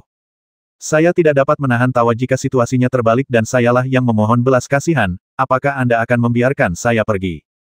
Xiang Yi terbatuk-batuk hebat, mengeluarkan genangan darah aku. Aku melanjutkan, bukankah kau bilang aturan Blood Slash adalah jika kau lemah, kau pantas mati dan sekarang, kau berlutut di sini memohon belas kasihan. Apa kau pihak yang lebih lemah, kau telah kehilangan putramu, jadi apa kau pantas mati sekarang? Aku Xiang Yi menggertakkan giginya, kumohon, jangan bunuh aku. Aku mencibir, orang-orang yang dulu memohon belas kasihan padamu, kau akan membiarkan mereka pergi, kenapa aku harus memaafkanmu, pergilah ke neraka, orang-orang sepertimu tidak pantas hidup di dunia ini. Ledakan. Kekuatan spiritual dahsyat dari warna laut dalam tiba-tiba menekan ke bawah, menyebabkan dinding gunung bergetar dan hancur, langsung mengubur tubuh Xiang Yi, membuatnya tak sempat menjerit. Berbalik, aku menatap Sangguan Yin dan Zhang Yan dengan tenang dan berkata, terus sekarang bagaimana, majikanmu sudah mati. Sekalipun kau menghabisiku, kau tidak akan mendapat imbalan apapun. Apa kau masih ingin melawanku? Tatapan mata Zhang Yan tajam, dia bersenandung lembut namun tidak berkata apapun. Sebaliknya, Sangguan Yin, sambil memegang tombaknya, mencibir dingin, seperti katamu, jika kami melepaskanmu sekarang, maukah kau melepaskan kami saat kita bertemu lagi, kau kan saudara Bu Suanyin. Hanya dengan satu kata darimu, Bu Suanyin bisa datang kepada kami dan menghancurkan Zui King Feng dan kelompok tentara bayaran Singa Api. Jadi, kita akan bertarung sampai mati, aku tersenyum tipis. Ya, apa lagi? Zhang Yan berbisik, Bu Yixuan, Xiang Yi terluka. Jangan berpikir kalau kau menghabisinya, kau bisa menghabisi kami. Paling buruk, datang saja dan coba. Aku mengerutkan kening dan tiba-tiba melihat ke arah selatan. Apa yang kamu lihat, tanya Sangguan Yin. Aku mendesah pelan dan berkata dengan santai, aku sudah lama tidak di rumah, aku rindu rumah. Aku ingin pulang, dan siapapun yang menghalangi jalanku akan mati. Benarkah sepertinya kamu tidak bisa pulang? Sangguan Yin tertawa terbahak-bahak dan menggoyangkan tombak di tangannya dengan keras.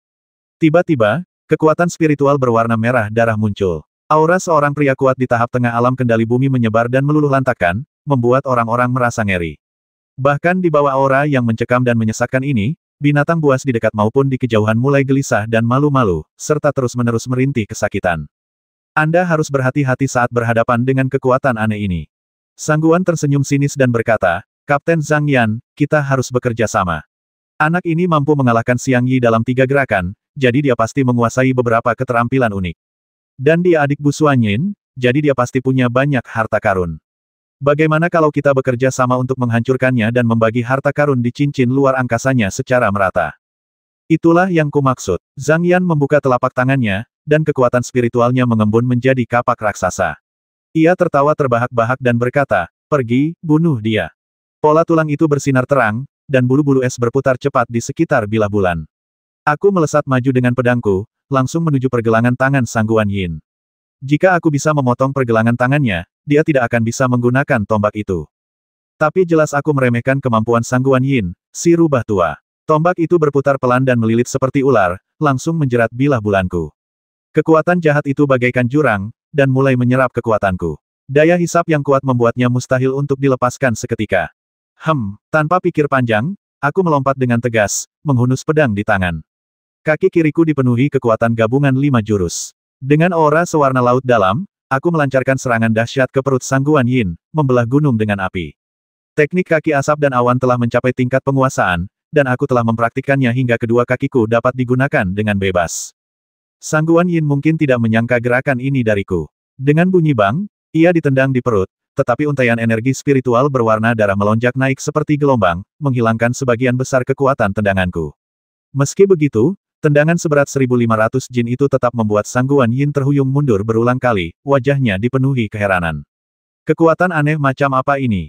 Di belakangku, kapak perang itu menembus angin dengan suara yang tajam. 2 tinju tak mampu melawan 4 tangan. Ada getaran di belakangku, dan aku terkena kapak perang Sang Yan. Setelan tempur Moonblade bergetar hebat, dan aku merasakan rasa manis di tenggorokanku, lalu memuntahkan seteguk darah. Aku terhuyung dan bergeser beberapa langkah, memegang Moonblade, dan tiba-tiba tubuhku menjadi lebih tinggi. Kakiku meluncur dengan sudut yang halus dan menendang ke arah tubuh bagian bawah Sang Yan. Mari kita singkirkan dia dulu. Zhang Yan baru mencapai tahap awal alam kendali bumi. Mari kita gunakan kekuatan penuh kita untuk menghancurkannya dulu. Tepat waktu. Mata Zhang Yan berbinar, kapak perang di tangannya menari-nari dengan kekuatan spiritual, dan dia menebas dengan pukulan dahsyat yang dapat memecahkan batu dan membelah emas. Berdengung. Udara terbelah, dan gelombang udara putih bergulung keluar dengan kecepatan tinggi. Alisku berkerut, dan bakat melahapku mulai muncul tanpa disadari. Kecepatan kapak Zhang Yan pun melambat. Aku menginjak tanah dengan kedua kakiku, dan tiba-tiba memisahkan dan menggabungkannya. Satu kaki menghantam sisi kapak, dan kaki lainnya berhasil menendang kaki Zhang Yan. Ledakan. Para master di tahap awal alam kendali bumi masih babak belur. Ia melangkah maju dan mengayunkan pedangnya. Kekuatan gabungan dari 5 jurus laut dalam menyelimuti ujung bilahnya. Hanya dengan satu pedang, sebuah luka panjang terbuka dari bahu Zhang Yan hingga dadanya. Darah berceceran, dan tulangnya terlihat. Ia mundur beberapa langkah, mengerang memilukan, dan tak jauh dari kematian. Suara mendesing. Di belakangnya, suara tombak menembus angin terdengar, dan Sang Guan Yin datang. Dengan suara keras, Moonblade Armor hancur berkeping-keping, lalu tombak tajam itu menusuk punggungku. Namun, setelah ditempa oleh level ketiga Undead Body dan efek kemampuan Stone Skin, pukulan ini meninggalkan bekas luka sekitar 1 inci di punggungku, tetapi tidak pernah berhasil menembus lapisan tulang. Meski begitu, rasa sakit yang hebat itu tetap tak tertahankan. Bagaimana mungkin? Sang Guan Yin terkejut, tombak orang tua ini bahkan bisa menembus sisik binatang misterius tingkat 7, bagaimana tubuhmu bisa begitu kuat dan tebal? Pergilah ke neraka dan bertanya. Aku tiba-tiba memegang gagang tombak itu dengan satu tangan, dan dengan tangan yang lain, aku mengayunkan pedang itu ke leher Sang Guan Yin. Ledakan, dentuman, dentuman. Pedang bulan itu gagal menembus baju zirah Sang Guan Yin yang kuat, tetapi justru menciptakan serangkaian energi ki yang meledak-ledak. Jelas, Sang Guan Yin bukanlah tandingan Zhang Yan dalam hal kekuatan. Saat pedang bulan itu lewat, wajah Sang Guan Yin berubah menjadi ganas. Ia tiba-tiba mengulurkan tangan dan mencengkeram bagian tengah pedang bulan itu, sambil menyeringai, "Kau pikir kau bisa menghabisiku?" Tombak itu menyapu dan mengenai pinggangku dengan keras. Ledakan, rasa sakit yang membakar tiba-tiba menjalar ke sekujur tubuhku. Meskipun tubuhku telah ditempa oleh tubuh abadi, tubuhku tak mampu menahan pukulan seberat itu. Rasa tumpul di pinggang hampir membuatku kehilangan kesadaran seketika. Di tengah rasa kebas itu, aku tidak melepaskan Moonblade dengan tangan kananku, melainkan mengangkat tinjuku dengan tangan kiriku. 5 kekuatan gabungan warna laut dalam di sekitar tangan besi itu hampir meledak dan menghantam perut Sang Guan Yin dengan keras. Ledakan, kekuatan tinju itu menembus tubuh Sang Guan Yin, dan ia langsung membungkuk, matanya terasa sakit. Rasanya sungguh tidak nyaman dipukul oleh tinjuku yang seberat 1.500 jin. Dor, dor, dor. Setelah 3 pukulan berturut-turut, Sang Guan Yin terus-menerus muntah darah, tetapi senyum kemenangan muncul di wajahnya. Ia mencibir dingin, tubuh sekuat ini akan menjadi milikku mulai sekarang. Apa? Tiba-tiba aku terkejut, tetapi mendapati telapak tangan kanan Sang Guan Yin, yang sedang menggenggam erat pedang bulan, mengeluarkan darah. Ratusan garis darah seolah memiliki spiritualitas dan membentang di sepanjang pedang bulan. Darah-darah itu menempel di kulitku, membuatku merasa gatal. Seluruh lenganku mati rasa, dan aku bahkan sulit mengendalikan diri. Berhentilah berjuang. Wajah hantu Sang Guan Yin sangat terdistorsi saat ia tertawa sinis, belum ada yang berhasil melepaskan diri dari teknik pencuri jiwaku. Kau hanya kurang beruntung. Hahaha. Teknik mencuri jiwa. Hatiku merinding. Sepertinya aku pernah mendengar nama ini sebelumnya. Mungkinkah seni bela diri sehebat itu benar-benar bisa merenggut jiwa seseorang? Saat memikirkan hal ini, kekuatan berapi-api di hatiku melonjak.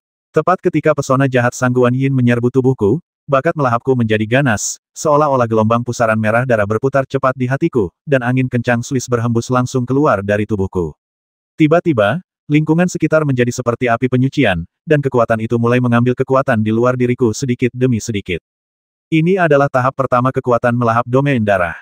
Apa? Pupil mata Sang Guan Yin tiba-tiba mengecil. Jelas, dia tidak menyangka aku punya trik seperti itu. Dalam sekejap, kekuatan teknik pencuri jiwa runtuh tak terkendali, bagaikan sungai yang meluap, dan lenyap seketika. Namun, aku memutar pergelangan tanganku dan merebut kembali pedang bulan dari tangannya. Cahaya berwarna laut dalam pada pedang itu semakin kuat. Denganmu bisakah kau menghancurkan pelindung tulang tingkat kelimaku? Sang Guan Yin tertawa dingin, dan energi baju tempurnya semakin kuat. Baru kemudian aku menyadari bahwa baju spiritualnya sendiri adalah jenis baju zirah pertahanan. Baju zirah tulang yang telah disempurnakan hingga tingkat kelima secara alami tidak dapat ditembus oleh pedang bulan tingkat kedua milikku. Aku bergerak maju dan menendang perutnya dengan lututku, menggunakan kekuatan gabungan dari 5 jurus. Wow, pelindung tulang kemaluan Sang Guan tidak rusak, tetapi ia masih merasakan sakit. Ia hampir muntah empedu karena seranganku yang terus-menerus. Pada saat ini, seberkas cahaya spiritual mekar di tanganku, belati penusuk jiwa. Detik berikutnya, belati tajam itu berubah menjadi cahaya dingin dan menusuk jantung Sang Guan Yin. Suara tusukan menembus baju zirah spiritual itu terdengar sangat nyaring. Wow, Sang Guan Yin mundur beberapa langkah, tangannya gemetar saat meraih belati tajam yang tertancap di dadanya. Matanya dipenuhi kebencian dan ketidakpercayaan saat ia bertanya, mengapa ini terjadi? Aku menatapnya dengan dingin hingga Sang Guan Yin jatuh tersungkur. Pemimpin salah satu dari 2 kelompok pembunuh utama di kota Lingyun itu jatuh bersama Xiang Yi di ngarai terpencil ini. Siapa yang menghabisi orang lain akan dibunuh. Sebab dan akibat akan selalu menghantui Anda. Ia menginjak dada Sang Guan Yin dan mengeluarkan belati pengaduk jiwa. Setelah membersihkannya, ia memasukkannya kembali ke dalam tas di samping kakinya. Ia berbalik dan menatap 2 orang lainnya. Mereka tertegun dan berdiri terpaku di sana. Dia baru berada pada tahap akhir alam pengendalian manusia, dan memang terlalu lemah di hadapanku. Kami tidak melakukan apa-apa, tolong biarkan kami pergi, salah satu pria kurus itu berkata dengan suara gemetar. Tuan Bu, kami hanya melakukan pekerjaan kami, tolong jangan bunuh kami. Aku mengangkat sudut bibirku dan berkata, kau datang ke sini dengan niat menghabisiku. Ini keinginanmu. Bagaimana kau bisa dengan mudah mengubah keputusanmu? Bagaimana orang lain akan memandangmu jika kau melakukan itu? Anda, pria gemuk itu mencibir, Bu Yixuan, kita berdua melarikan diri, satu ke timur dan yang lainnya ke barat. Bisakah kau menyusul? Jangan lupa, kau juga terluka parah. Bisakah kau tetap menjaga kebugaran fisikmu? Coba saja. Ekspresi ganas terpancar dari wajah pria gemuk itu saat ia berkata, ingat ini, jika kau gagal menghabisi kami hari ini, kami akan membuatmu membayar 2 kali lipat di masa depan. Bahkan jika kami harus mengorbankan seluruh kekayaan Sue Zan dan Zui Qingfeng, kami akan mencabik-cabikmu. Selagi mereka berbicara, kedua pria itu menebas dengan energi pedang dari kiri dan kanan. Konsepsi artistiknya sungguh mengerikan, dan ini adalah gerakan yang telah mencapai level tertinggi. Para maestro di puncak ranah kendali manusia memang cukup mampu melakukan ini. Kedua energi pedang itu begitu dahsyat sehingga wajar saja aku tak mampu menghadapinya secara langsung. Aku mundur dengan kecepatan tinggi, dan dengan langkah asap dan langkah awan, aku berhasil menghindarinya dengan sempurna. Namun, mereka berdua sudah hampir 100 meter dariku hanya dalam beberapa lompatan, bagaikan binatang buas yang melarikan diri di hutan belantara. Kita tidak bisa membiarkan mereka pergi hidup-hidup, kalau tidak semua orang akan tahu bahwa akulah yang menghabisi Xiang Yi, Zhang Yan, dan Sang Guan Yin. Aku khawatir akan timbul lebih banyak masalah. Tiba-tiba aku menggenggam kedua tanganku, dan helaian-helaian kuncup emas yang lembut tumbuh, memanjang terus-menerus di sepanjang punggung tanganku. Ketika aku melepaskan kedua tanganku, cahaya keemasan memancar dan memenuhi seluruh dunia. Busur Yan Huang yang besar dan agung dengan cepat ditarik terbuka, dan energinya mengunci kedua orang yang berlari itu. Aku menembakkan dua anak panah bulan jatuh berturut-turut, dan tiba-tiba anak panah biru itu terbang ke langit. Engah, dua medan udara melingkar meledak, dan dua orang di pusatnya langsung terhempas menjadi tumpukan daging cincang. Orang-orang seperti itu tidak pantas mati. Merayu. Aku tersandung, kekuatan spiritualku rusak parah, dan luka fisikku juga tak bisa diremehkan. Aku mengerutkan kening, meminum pil penyembuh, lalu duduk bersila untuk beristirahat sejenak. Tak lama kemudian, malam tiba. Setelah pencarian singkat, saya menemukan bahwa baik Xiang Yi maupun Sang Guan Yin tidak memiliki cincin interspatial. Mungkin Xiang Yi begitu memanjakan putranya sehingga ia memberikan satu-satunya cincin interspatialnya kepada Xiang Gu. Ia tidak menyangka putranya begitu tidak kompeten sehingga ia benar-benar membuat masalah besar, membawa malapetaka bagi ayahnya. Satu-satunya yang saya temukan adalah cincin interspatial di jari Zhang Yan. Itu adalah artefak roh putih. Meskipun kualitasnya relatif rendah, itu tetaplah cincin ruang angkasa, dan bahan di dalamnya tampak cukup bagus. Saya mengambilnya dan memasukkannya ke dalam cincin tulang interspatial saya. Saya bisa memberikan cincin interspatial artefak roh putih ini kepada Song Qian, jika dia masih hidup. Setelah meninggalkan tempat pembunuhan ini, dia bergegas ke pegunungan kelima semalaman, lalu makan, beristirahat, dan menyembuhkan lukanya di pegunungan kelima. Keesokan paginya, luka-lukanya hampir setengah sembuh, dan dia meninggalkan pegunungan Lingyun. Di pintu keluar, saya tidak membawa apa-apa, saya hanya menunjukkan cincin tulang angkasa saya. Seketika itu juga, petugas jaga itu menunjukkan rasa hormat dan berkata, "Baiklah, Anda boleh pergi sekarang." Terkadang, cincin luar angkasa merupakan simbol status. Tak peduli sudah berapa lama Anda berada di pegunungan Lingyun atau berapa banyak barang yang telah Anda bawa, selama Anda memiliki cincin luar angkasa, Anda dapat pergi tanpa hambatan apapun. Pakaianku rusak parah, terutama jubah luarku yang penuh lubang tombak, bekas pedang, dan jejak serangan Qi. Bahkan ujung jubahnya pun terpotong-potong oleh energi pedang yang kuat. Aku tampak sangat menyedihkan, tetapi di mata seorang master sejati, luka-luka seperti itu menunjukkan kekuatan dan kekejaman lawan. Setelah berkeliling pasar di kota Lingyun, saya tidak menemukan Zhao Hao dan Song Qian. Hanya dua orang yang tampaknya menghilang tanpa jejak di kota berpenduduk puluhan ribu orang ini. Saya bertanya kepada banyak orang, tetapi jawaban yang saya dapatkan adalah mereka belum pernah melihat dua orang seperti itu. Dalam keputusasaan, saya naik kereta kembali ke Wanling College pada siang hari. Tiba di Wanling College pukul 3 sore. Dari kejauhan, gerbang sekolah yang megah dan hikmat tampak sama seperti sebelumnya, dan para siswa berlalu lalang di gerbang sekolah seolah-olah tidak terjadi apa-apa. Tentu saja, hidup mereka terasa damai seperti sebelumnya, tetapi saya merasa putus asa dan berat seolah-olah ada batu seberat 1000 pon yang menekan saya. Mungkin Zhao Hao dan Song Qian benar-benar telah dimakan oleh makhluk misterius itu. Musim gugur suram, dan daun-daun berguguran di pohon-pohon tua di depan perguruan tinggi tampak menyedihkan. Zhao Hao, Xiao Qian, aku turut berduka cita. Mungkin seharusnya aku tidak membawa kalian ke pegunungan Lingyun untuk berlatih sejak awal. Mataku memerah dan aku hampir menangis. Sungguh saudara yang baik, dan sekarang kita akan mengucapkan selamat tinggal selamanya. Namun, tepat ketika aku sedang berdiri di bawah pohon tua itu mengenang masa lalu, tiba-tiba dedaunan di atasku bergetar hebat, lalu dua sosok jatuh dari langit dan menghempaskanku ke tanah. Mereka adalah Song Qian dan Zhao Hao berseragam sekolah. Mereka memelukku erat, satu di kiri dan satu di kanan, sambil tertawa. "Saudara Xuan, kau benar-benar kembali hidup-hidup. Hebat, hebat," seru Song Qian kegirangan. Mata Zhao Hao pun memerah, "Bos, kau kembali, kami sudah memanjat pohon di sini setiap hari menunggumu. Kami sudah menunggumu selama seminggu." Tak jauh dari situ, sekelompok gadis memandang kami dan tersenyum dari jauh. Aku berusaha keras untuk duduk, merasa tergerak, dan bertanya, "Aku ingin bertanya pada kalian berdua. Aku sudah lama mencari kalian di pegunungan Lingyun dan belum melihat kalian. Kemana kalian pergi?" Mata Song Qian memerah saat ia berkata, "Saudara Xuan, tak lama setelah kami berpisah darimu, kami bertemu dengan seekor binatang misterius. Setelah dikejar oleh binatang misterius tingkat 6 itu sejauh lebih dari 10 mil, kami bertemu dengan tim uji coba instruktur Luo Xianling. Ia menyelamatkan kami dan kemudian membawa kami kembali ke Akademi Wanling. Kami membujuk instruktur Luo Xianling untuk mencarimu, tetapi kami tidak menemukanmu. Apa yang terjadi padamu?" Kemudian kami berencana untuk memberitahu wakil dekan untuk mencarimu, tetapi beliau pergi keluar dan baru kembali pagi ini. Ceritanya panjang. Saya takut membebani mereka secara psikologis, jadi saya berkata, "Saya menghabisi Xiao Chusheng," lalu saya tersesat. Saya mencari kemana-mana, dan akhirnya menghabiskan waktu lama di pegunungan Lingyun sebelum kembali. Oh, jadi begitulah. Saat itu, dua sosok yang familiar berjalan dari koridor hijau di akademi. Mereka adalah Suyan dan Tan Tai Yao. Bukankah ini terlalu kebetulan? Di bawah tatapan tajam sekelompok anak laki-laki, Suyan berjalan pelan. Ia masih mengenakan rok perempuan, dengan lekuk tubuh yang sangat menggoda.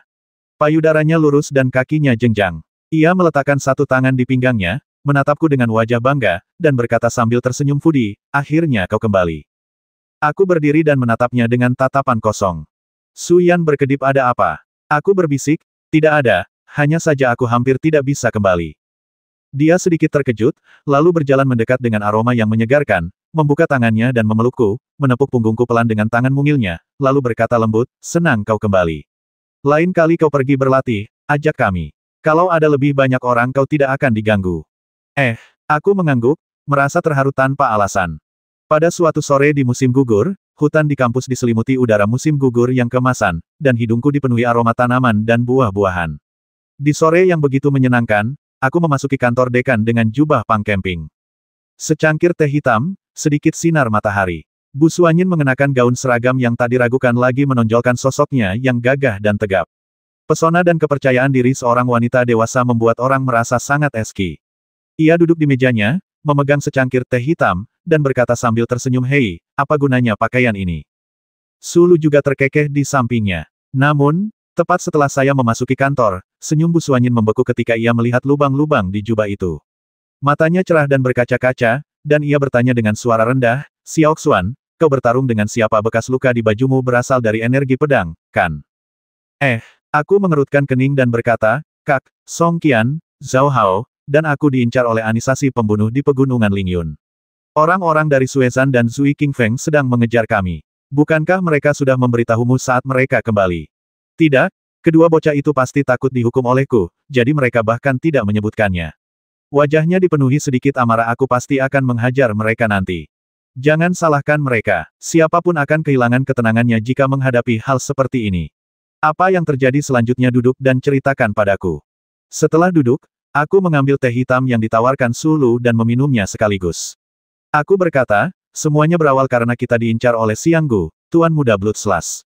Aku menghabisi Xiang Gu, jadi Xiang Yi memberikan hadiah besar untuk nyawaku. Lalu Zui Qingfeng dan 3 kelompok tentara bayaran utama muncul. Namun secara kebetulan, aku cukup beruntung untuk menghabisi Xiao Chusheng. Raja Pedang Xiao Chusheng dari kota Lingyun. Bu Suanyin sedikit mengernyit dan berkata, Xiao Xuan, dengan kekuatanmu, bisakah kau menghabisi Xiao Chusheng? Entahlah, tapi aku tetap menghabisinya. Setelah itu, aku dikejar Xiang Yi dan yang lainnya, dan aku jatuh ke kolam dingin sebelum sempat kabur. Lalu, secara kebetulan, aku malah mendapat tato tulang. Tato tulang. Kali ini, sepupuku tak bisa lagi tenang. Ia berdiri dan menatapku dengan mata indahnya. Cepat, biarkan aku melihat tato tulangmu. Aku mengangguk, mengangkat tangan kananku, dan mengangkat jari tengahku. Cahaya keemasan samar-samar berputar di atasnya. Saat aku mengerahkan kekuatanku, aku bisa melihat cahaya keemasan memancar ke segala arah, dan itu sangat indah seperti awan dan kabut. Itu yang ada di tengah jari tengah yang sudah disempurnakan menjadi pola tulang, kataku. Bu Suanyin mengerutkan bibir merahnya, lalu dengan lembut mengulurkan tangan dan menggenggam tanganku, lalu berkata, jangan lakukan itu pada adikmu. Yang ingin kutanyakan, bagaimana kamu bisa mendapatkan tato tulang ini? Apakah kamu masih ingat Istana Bulan Air? Mungkinkah itu penguasa Sesar Naga? Ia terkejut sesaat, lalu berkata dengan cemberut pelan, awalnya kukira penguasa Sesar Naga hanyalah legenda kuno. Aku tak pernah menyangka dia benar-benar ada. Bukankah sesuatu seperti tato tulang sangat langka? Tidak juga. Bu Suanyin menatapku dalam-dalam dan berkata, hanya dengan berlatih teknik pola rune, pola tulang dapat dikembangkan. Namun, setelah perubahan drastis di zaman kuno, hampir semua teknik bela diri pola rune telah hilang. Karena itu mereka yang memiliki pola tulang di benua roh naga saat ini semuanya terlahir dengan pola tersebut. Xiao Xuan, jangan tunjukkan pola tulangmu kepada dunia dengan mudah, mengerti orang-orang iri. Begitu seseorang tahu kau memiliki pola tulang, mereka pasti akan menyingkirkanmu sesegera mungkin. Aku mengangguk. Kamu belum cerita siapa lagi yang punya tato tulang. Itu bawaan. Bu Suanyin berkata, sekitar 10 orang di 3 daftar itu memiliki tato tulang, tetapi mereka enggan mengungkapkan kebenarannya kepada dunia luar. Setiap orang yang memiliki tato tulang sangat menyayanginya. Kamu harus melakukan hal yang sama di masa depan. Ingat, jangan tunjukkan tato tulangmu sampai kamu masuk dalam daftar dewa bela diri. Meski begitu, kamu harus tetap rendah hati. Tahu, dia menatapku lagi, mengerutkan kening sedikit dan berkata, teruskan, apa yang terjadi selanjutnya? Yah, setelah mendapatkan pola tulang ini, kekuatanku meningkat pesat. Lalu aku meninggalkan kolam dingin dan menghabisi Xiang Yi, Sang Guan Yin, Zhang Yan, dan 4 pembunuh lainnya berturut-turut, lalu kembali. Di sampingnya, Sulu membuka mulutnya sedikit, memperlihatkan sedikit keterkejutan tetapi tidak mengatakan apapun. Sepupuku Bu Suanyin melipat tangannya, membelai payudaranya yang montok dengan lembut, keindahannya begitu memikat. Ia berkata, kalau kau punya tato tulang, tak heran kalau kau bisa menghabisi Xiang Yi dan Zhang Yan sendirian, tapi kau bahkan tak bisa mengalahkan Sang Guan Yin. Orang itu punya pertahanan yang luar biasa kuat, dan jurus-jurusnya ganas. Entah berapa banyak master di alam kendali bumi yang telah menjadi korban tipuannya. Dan kau benar-benar berhasil menghabisi Sang Guan Yin dengan kultivasi alam jiwa spiritualmu. Aku menunjuk ke belakangku dan ke depan dadaku dan berkata, sebagian besar lukaku disebabkan olehnya. Coba aku lihat lukanya. Saat aku melepas bajuku, otot-ototku yang kuat dan lekuk tubuhku yang jelas langsung terlihat. Ada lebih dari 10 luka baru di tubuhku, sebagian besar luka daging akibat energi pedang. Hanya luka yang disebabkan oleh Sang Guan Yin yang sangat serius. Pukulan di punggung bawahku begitu dalam hingga tulangnya terlihat. Bahkan dengan kemampuan pemulihan fisikku yang kuat, aku masih bisa melihat kulit dan dagingku yang terkikis. Ini, Bu Suanyin menggertakkan giginya, raut wajahnya menunjukkan kesedihan yang tak tertahankan saat ia berkata, orang menyebalkan di kota Lingyun itu berani menyentuh siapapun, bahkan orang-orangku. Mereka hanya mencari mati. Sulu buru-buru berkata Wakil Presiden, jangan marah dulu. Aku juga bilang, pada dasarnya aku menghabisi mereka semua. Hanya Yu Fei Yang dari kelompok tentara bayaran ikan hijau yang pergi lebih dulu. Tapi untung saja dia tidak ada di sini, kalau tidak, situasinya akan lebih merepotkan. Bu Suanyin sedikit mengernyit, alisnya sedingin es. Ia berkata, Tang Anli tua itu selalu menggunakan alasan pengembangan diri untuk mengubah kota Lingyun menjadi daerah tanpa hukum. Sekarang, ia harus menunggu sampai putrinya, Tang Kueran, juga meninggal di pegunungan Lingyun. Baru setelah itu ia akan merasa puas. Aku pakai bajuku, mengelus punggungnya, dan berkata sambil tersenyum, Kak, jangan marah. Nanti keriput kalau terlalu marah. Dia lalu tersenyum lega dan berkata, oke, jangan marah. Aku akan menghabisi Yu Fei Yang kalau ada waktu. Tepat pada saat itu, terdengar ketukan di pintu, dan seorang penjaga berbisik, Wakil Dekan, pembimbing spiritual Tang Hu ingin bertemu Anda. Tang Hu aku sedikit tertegun. Ada apa sepupuku terkejut? Tidak ada apa-apa. Biarkan dia masuk. Ya, Tang Hu mendorong pintu hingga terbuka dan melihatku sekilas, dia tidak dapat menahan ekspresi rumit di wajahnya. Pembimbing spiritual Tang Hu, apakah ada yang salah, tanya Bu Suanyin. Wakil Dekan, Tang Hu berkata dengan hormat, saya di sini untuk mengundurkan diri. Kenapa sepupuku mengerutkan kening dan bertanya, kamu sudah mengundurkan diri 3 kali dalam seminggu. Apa maksudnya? Tang Hu menghela napas lega, sekarang Bu Yixuan sudah kembali, saatnya aku pergi.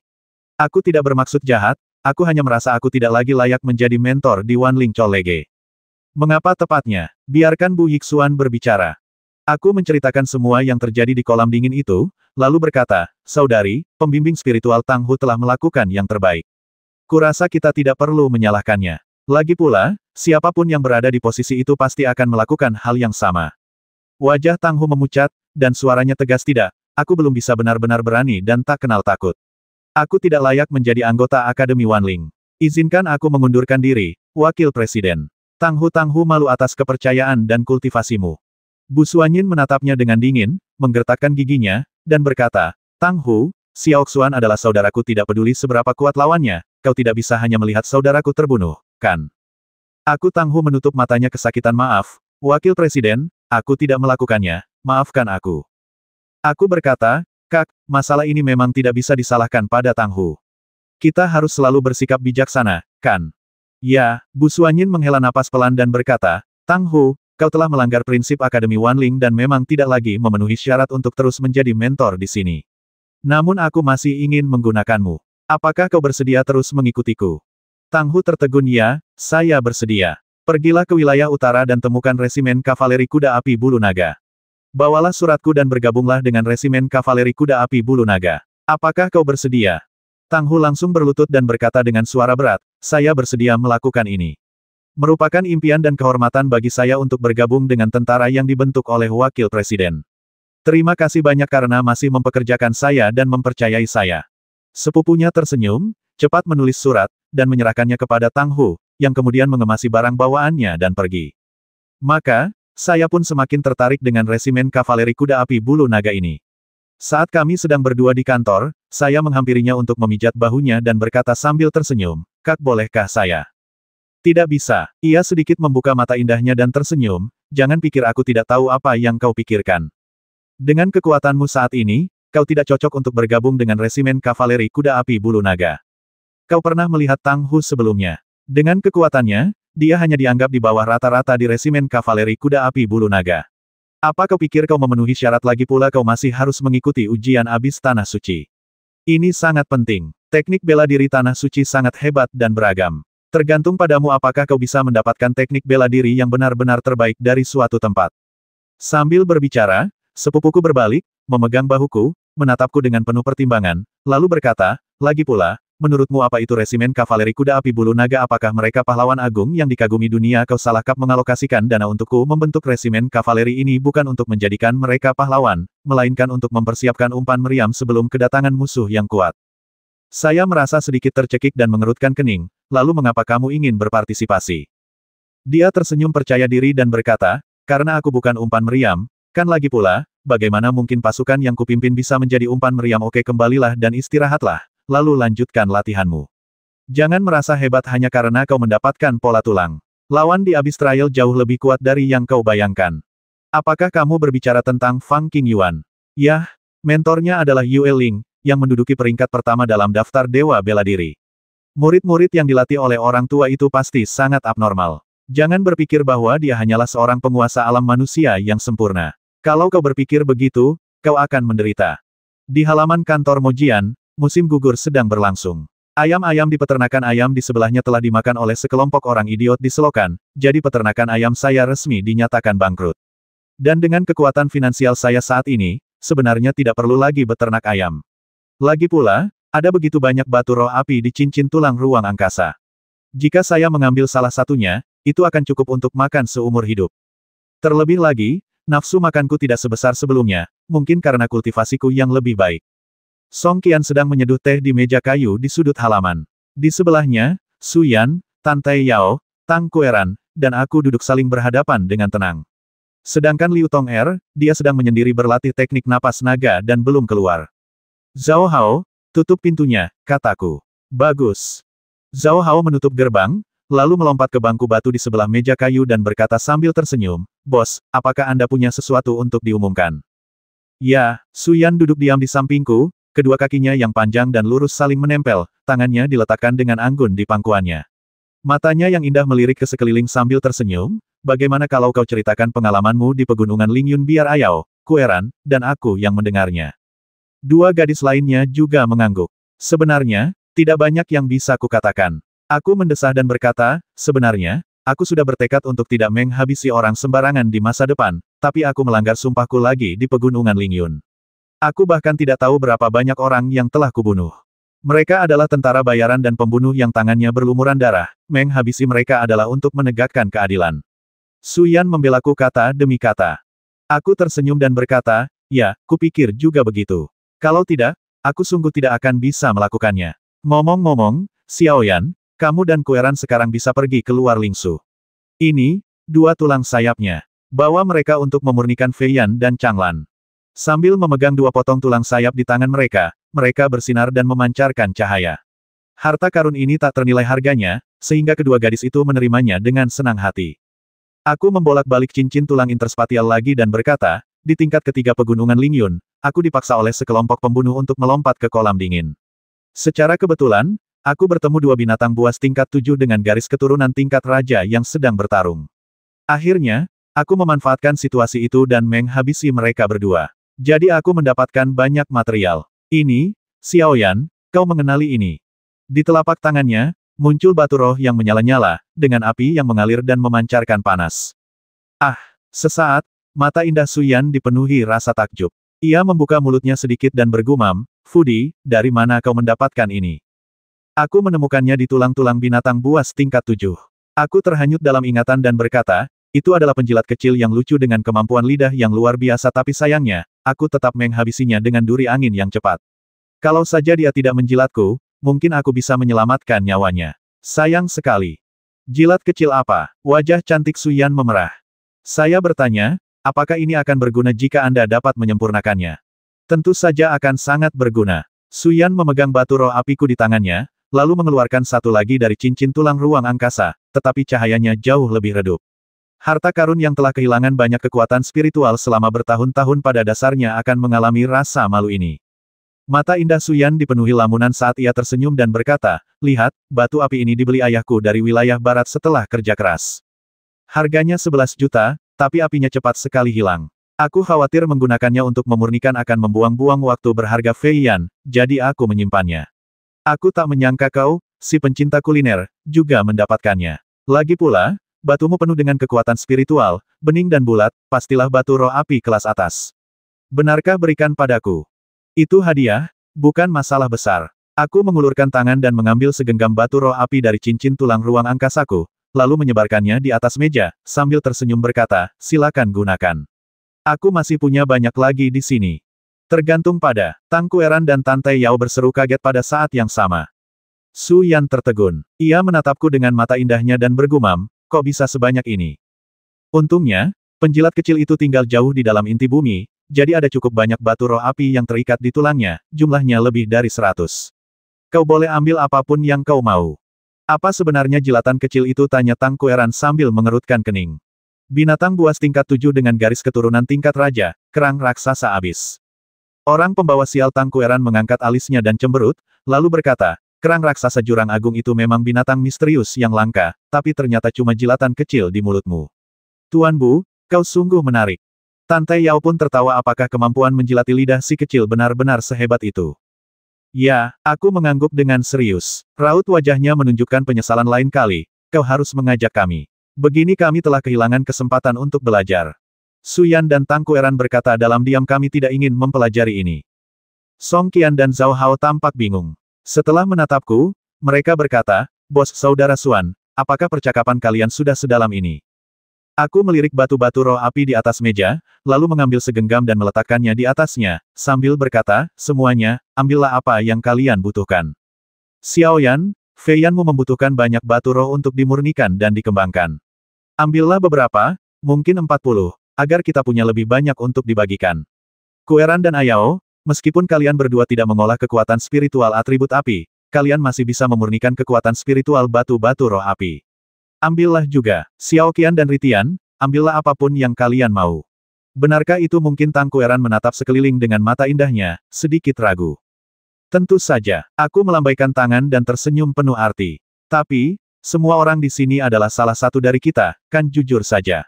Setelah lulus, aku dan Xiao Yan pasti akan mendirikan akademi bela diri formal, mendirikan sekte, dan merekrut banyak murid.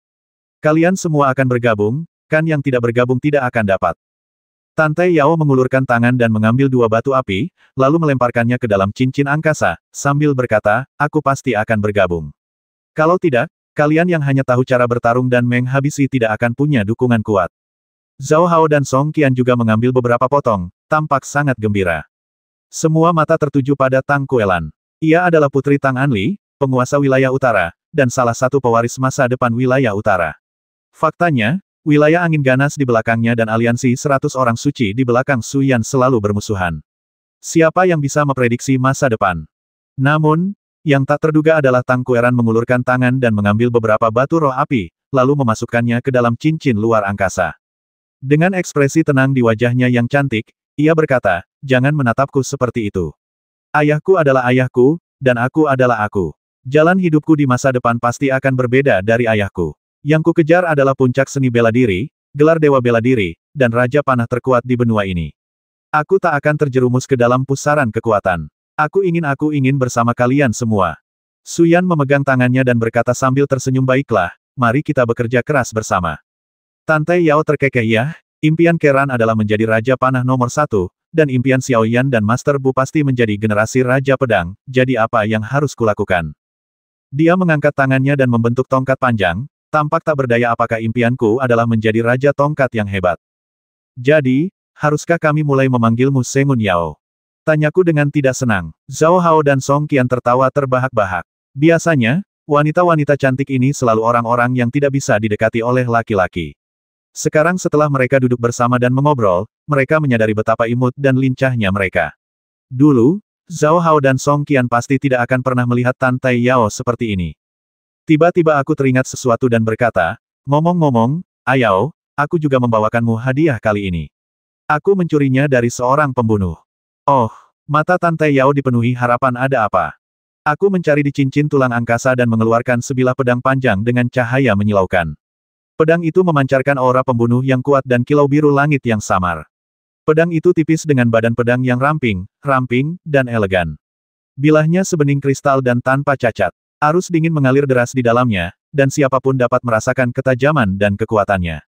Wow, senjata spiritual tingkat bintang Tang Kueran membuka mulutnya lebar-lebar dan berkata, Tuan Bu, Anda bahkan bisa memberikan senjata spiritual tingkat bintang sebagai hadiah meskipun Ayao memang pantas mendapatkannya, tapi apakah Anda salah ini senjata spiritual tingkat bintang, kan bukankah biaya Anda untuk mendapatkan gadis terlalu tinggi? Aku menggelengkan kepala dan berkata, Ayao memang jago dalam serangan spiritual jarak jauh, tapi begitu ada yang mendekatinya, dia kehilangan semua kemampuan bela dirinya. Jadi, kupikir Ayao harus belajar ilmu pedang dan teknik pedang yang bagus dari Xiaoyan dan aku. Dengan begitu, dia bisa melindungi dirinya sendiri dan juga mengurangi beban kami saat menghadapi musuh yang kuat. Suyan mengangguk, mata indahnya berbinar penuh persetujuan. Yah, Fudi benar, latihan Ayao memang ada kekurangannya, pedang ini sangat diperlukan. Tan Tai Yao membuka mulutnya sedikit, mengambil pedang panjang itu, dan berkata, Tuan Bu, bisakah saya benar-benar menerimanya? Bisa, aku berkata, pedang ini penuh dengan energi pembunuh. Namanya pedang bulan dingin. Pemilik sebelumnya adalah Xiao Chusheng, Raja Pedang Kota Lingyun. Wow, ternyata itu pedang Xiao Chusheng. Suyan dan Tan Tai Yao tercengang. Aku melanjutkan instruksiku, Ayao, pedang bulan dingin itu beracun. Kau harus pergi ke bengkel pandai besi untuk membersihkan dan mendisinfeksinya sebelum menggunakannya. Mengerti? Ya, aku mengingatnya. Zhao Hao dan Song Qian tampak agak bingung. Aku tak bisa menahan senyum. Aku mengeluarkan cincin spiritual ruang angkasa putih dari cincin tulang ruang angkasa dan melemparkannya ke Song Qian, sambil berkata, Xiao Qian, aku punya cincin tulang ruang angkasa untukmu. Ah, Song Qian sangat gembira. Ia mengambil cincin tulang angkasa itu dan mengamatinya berulang kali, lalu berkata, Saudara Xuan, dari mana kau mendapatkan ini? Aku menghabisi Zhang Yan, pemimpin kelompok tentara bayaran Singa Api. Ini patah dari jarinya. Setelah darah MS untuk berkomunikasi dengan roh, Song Qian dengan gembira mulai bermain dengan cincin tulang ruang angkasa. Aku menatap semua orang dan berkata, oke, rapat dadakan sudah selesai. Ayo kita semua kembali berlatih. Tinggal 12 hari lagi menuju ujian abis. Xiaoyan, Kueran, bagaimana latihan kalian? Semuanya berjalan dengan baik. Kedua wanita cantik itu tersenyum bahagia. Saya tersenyum balik. Mulailah berlatih teknik napas naga tingkat ke-10, dan selesaikan tingkat ke-10 sebelum menuju Tanah Suci. Larut malam, energi teknik napas naga melonjak ke seluruh tubuh, dan kekuatan spiritualnya mengembun menjadi berkas cahaya bintang keemasan, melayang-layang seperti bola. Setelah eksplorasi spiritual, setiap bola mengandung kekuatan kuno yang berat. Teknik napas naga memiliki fondasi yang mendalam dan telah diwariskan sejak zaman kuno. Tidak mungkin lagi untuk menentukan siapa penciptanya. Tiba-tiba tubuhnya terasa tidak terkendali dan dia batuk hebat beberapa kali berturut-turut. Saudara Xuan, Song Qian mendukungku dari samping dan mengerutkan kening, apakah karena kamu terluka sehingga kamu tidak bisa berlatih terlalu banyak? Mungkin, aku mengerutkan kening, menyeka darah dari sudut mulutku, menggigit ginseng darah berusia 900 tahun, dan beristirahat sejenak. Latihan teknik napas naga tidak bisa terburu-buru, jadi aku beralih berlatih teknik pertempuran. Setelah kelima gaya digabungkan menjadi satu, kesulitan menantang keenam gaya untuk digabungkan menjadi satu meningkat secara eksponensial, tetapi aku harus terus berlatih. Keenam gaya yang digabungkan menjadi satu terlalu penting bagiku. Hingga paruh kedua malam, belum ada kemajuan dalam menggabungkan keenam gaya menjadi satu. Berdengung, pedang bulan mengeras di tanganku, dan rasanya aku telah mencapai titik jenuh. Saat ini, tidak ada cara untuk menyempurnakan peralatan spiritual. Reruntuhan spiritual memiliki daya tahan yang terbatas, dan pemurnian peralatan spiritual dibagi menjadi beberapa periode waktu. Hanya ketika hasil pemurnian sebelumnya telah terintegrasi sepenuhnya, peralatan spiritual tersebut dapat disempurnakan kembali. Oleh karena itu, perlu ada jeda 48 hari antara setiap pemurnian peralatan spiritual. Hal ini juga menjadi alasan mengapa peralatan spiritual banyak praktisi spiritual tidak dapat ditingkatkan dan dikembangkan. Pada saat ini, seorang pria muncul di dinding halaman, muncul dengan tenang. Ia bertubuh pendek. Ia adalah pria tua dari kantor pengasah pedang yang telah kembali. Apakah Anda senior Sisian, tanyaku sambil tersenyum. Pria tua itu, sambil menenteng tas besar di punggungnya, melompat turun dengan senyum keriput di wajahnya. Kalian masih berlatih di sini sampai larut malam. Anak-anak muda zaman sekarang sungguh mengkhawatirkan. Sambil berbicara, ia mengabaikan yang lain dan duduk di halaman, mengeluarkan herba dan senjata spiritual dari tasnya satu persatu. Beberapa senjata spiritual bahkan memancarkan aura jahat yang kuat, jelas baru saja dipetik dari binatang buas misterius itu. Song Qian, Zhao Hao, dan aku duduk di samping untuk memeriksanya dan berkata, "Senior, apakah Anda baru saja kembali dari Pegunungan Lingyun?" Pegunungan Lingyun. Sisian menatapku dan tersenyum, "Tidak, binatang buas misterius di inti Pegunungan Lingyun akhir-akhir ini semakin menyebar keluar. Mereka agak ganas. Aku akan pergi ke wilayah terluar kali ini." Outland aku mengerutkan kening. Apakah sumber daya di luar tembok kehidupan benar-benar melimpah? Tidak, dia menatapku dengan tatapan mengejek dan berkata, "Bagaimana mungkin kalian tahu betapa luasnya benua roh naga? Jujur saja, seluruh benua roh naga terbagi menjadi dataran, pegunungan, perairan, gurun, dan bentang alam lainnya. Manusia tinggal di dataran, dengan sangat sedikit pegunungan. Tembok kehidupan mengelilingi seluruh wilayah Federasi Roh Naga, tapi wilayah yang diduduki Federasi Roh Naga hanya mencakup 1/10 dari benua roh naga. Jika kalian pikir manusia adalah penguasa benua ini, kalian salah besar." Saya menarik napas dalam-dalam. Saya pernah ke alam luar sebelumnya, tetapi hanya ke wilayah Changbei. Jadi saya bertanya, "Senior, apakah Anda pernah ke banyak tempat di alam luar?" Sedikit. Sisian mengangkat sudut mulutnya dan berkata sambil tersenyum, "Nak, berhenti bicara omong kosong. Tolong bantu aku menyingkirkan barang-barang yang nilainya lebih dari 1 juta ke satu sisi dan barang-barang yang nilainya lebih rendah ke sisi yang lain." "Oke." Dia melirik ke arahku lagi dan berkata, "Dasar bocah nakal, kau dipukuli cukup keras." Saya merasa sedikit malu, tidak ada yang bisa saya lakukan. Dunia luar penuh dengan kebencian. Setelah beberapa saat, Sisian menatapku lagi, menyipitkan matanya, dan berkata sambil tersenyum, "Apakah kamu terjebak dalam latihanmu?" "Ya, bagaimana kamu tahu?" Meskipun pola tulangnya kuat, kekuatan rune dan kekuatan spiritual pada dasarnya adalah dua kekuatan yang sangat berbeda. Apakah menurutmu akan sangat kuat jika seseorang memiliki dua kekuatan dalam tubuhnya? Masalah ini Bu Suanyin seharusnya memberitahumu. Saya tertegun sejenak dan berkata, "Mungkin Suster Suanyin masih muda dan belum berpengalaman seperti Anda, jadi dia tidak menyebutkan masalah ini." Hahaha. Sisian tertawa terbahak-bahak, mengelus jenggotnya dengan ekspresi senang di wajahnya, lalu berkata, "Kata-katamu cukup menyenangkan, ya Bu Suanyin mungkin berbakat, tapi dia masih terlalu muda. Mana mungkin dia tahu banyak hal di benua ini seperti aku." Aku tersenyum tipis dan berkata, "Senior, tolong beri aku beberapa petunjuk. Bagaimana aku harus menyelesaikan masalah ini? Benarkah kekuatan rune dan kekuatan spiritual tidak bisa berdampingan?" "Tentu saja." Sisian mengangkat alisnya dan berkata, "Orang tua itu, Dewa Bela Diri Yueling, adalah monster yang memiliki kekuatan rune dan kekuatan spiritual. Tidak ada yang aneh tentang itu, hanya saja agak sulit. Jika kau ingin kekuatan rune dan kekuatan spiritual tidak lagi saling bertentangan dan malah saling menguntungkan, kau harus sepenuhnya menaklukkan kedua kekuatan itu. Jadi kau membutuhkan sepotong tulang binatang suci, bahkan sebagian kecil pun sudah cukup." "Tulang belulang binatang suci. Kanan." Sisian berkata dengan suara berat, "Di benua roh naga, binatang suan tingkat pertama adalah yang terlemah, dan tingkat ke-9 adalah yang terkuat. Tapi bagaimana dengan mereka yang berada di atas tingkat ke-9? Ketika binatang suan menembus batas tertinggi mereka, mereka dapat terbang melintasi awan dan lautan, serta terbang melintasi matahari, bulan, dan bintang. Binatang roh ini dikenal sebagai binatang suci. Aura jahat mereka telah sepenuhnya disublimasikan menjadi energi spiritual yang dahsyat. Mereka memiliki wawasan tentang masa lalu dan masa kini langit dan bumi, dan tentu saja, mereka juga dapat memahami misteri kekuatan rune dan kekuatan spiritual. Oleh karena itu, memurnikan sepotong tulang binatang suci dapat meningkatkan penyatuan kekuatan spiritual dan kekuatan rune Anda." "Di mana tulang-tulang binatang suci itu?" "Tidak tahu." Pak tua itu sibuk sebentar lalu pergi. Saat itu sudah hampir fajar, jadi aku tidur sebentar. Keesokan paginya aku tidak masuk kelas, tetapi langsung pergi ke Paviliun 7 Dewa. Menyelesaikan masalah penyatuan kekuatan rune dan kekuatan spiritualku adalah masalah pertama. Daun-daun musim gugur berguguran, dan potongan-potongan daun yang gugur melayang melewati pintu Paviliun 7 Dewa. Sesosok berdiri di dalam toko, menatap dedaunan yang berguguran di luar dengan sedikit nostalgia. Kulitnya seputih krim, dan tubuhnya ramping dan tegap. Gaun hitamnya membentuk lekuk tubuhnya dengan sangat menawan. Ia membuka bibirnya sedikit dan bergumam, "Kau yang menggugurkan daun musim gugur di bulan ketiga, bisakah kau benar-benar mekar di bulan kedua?"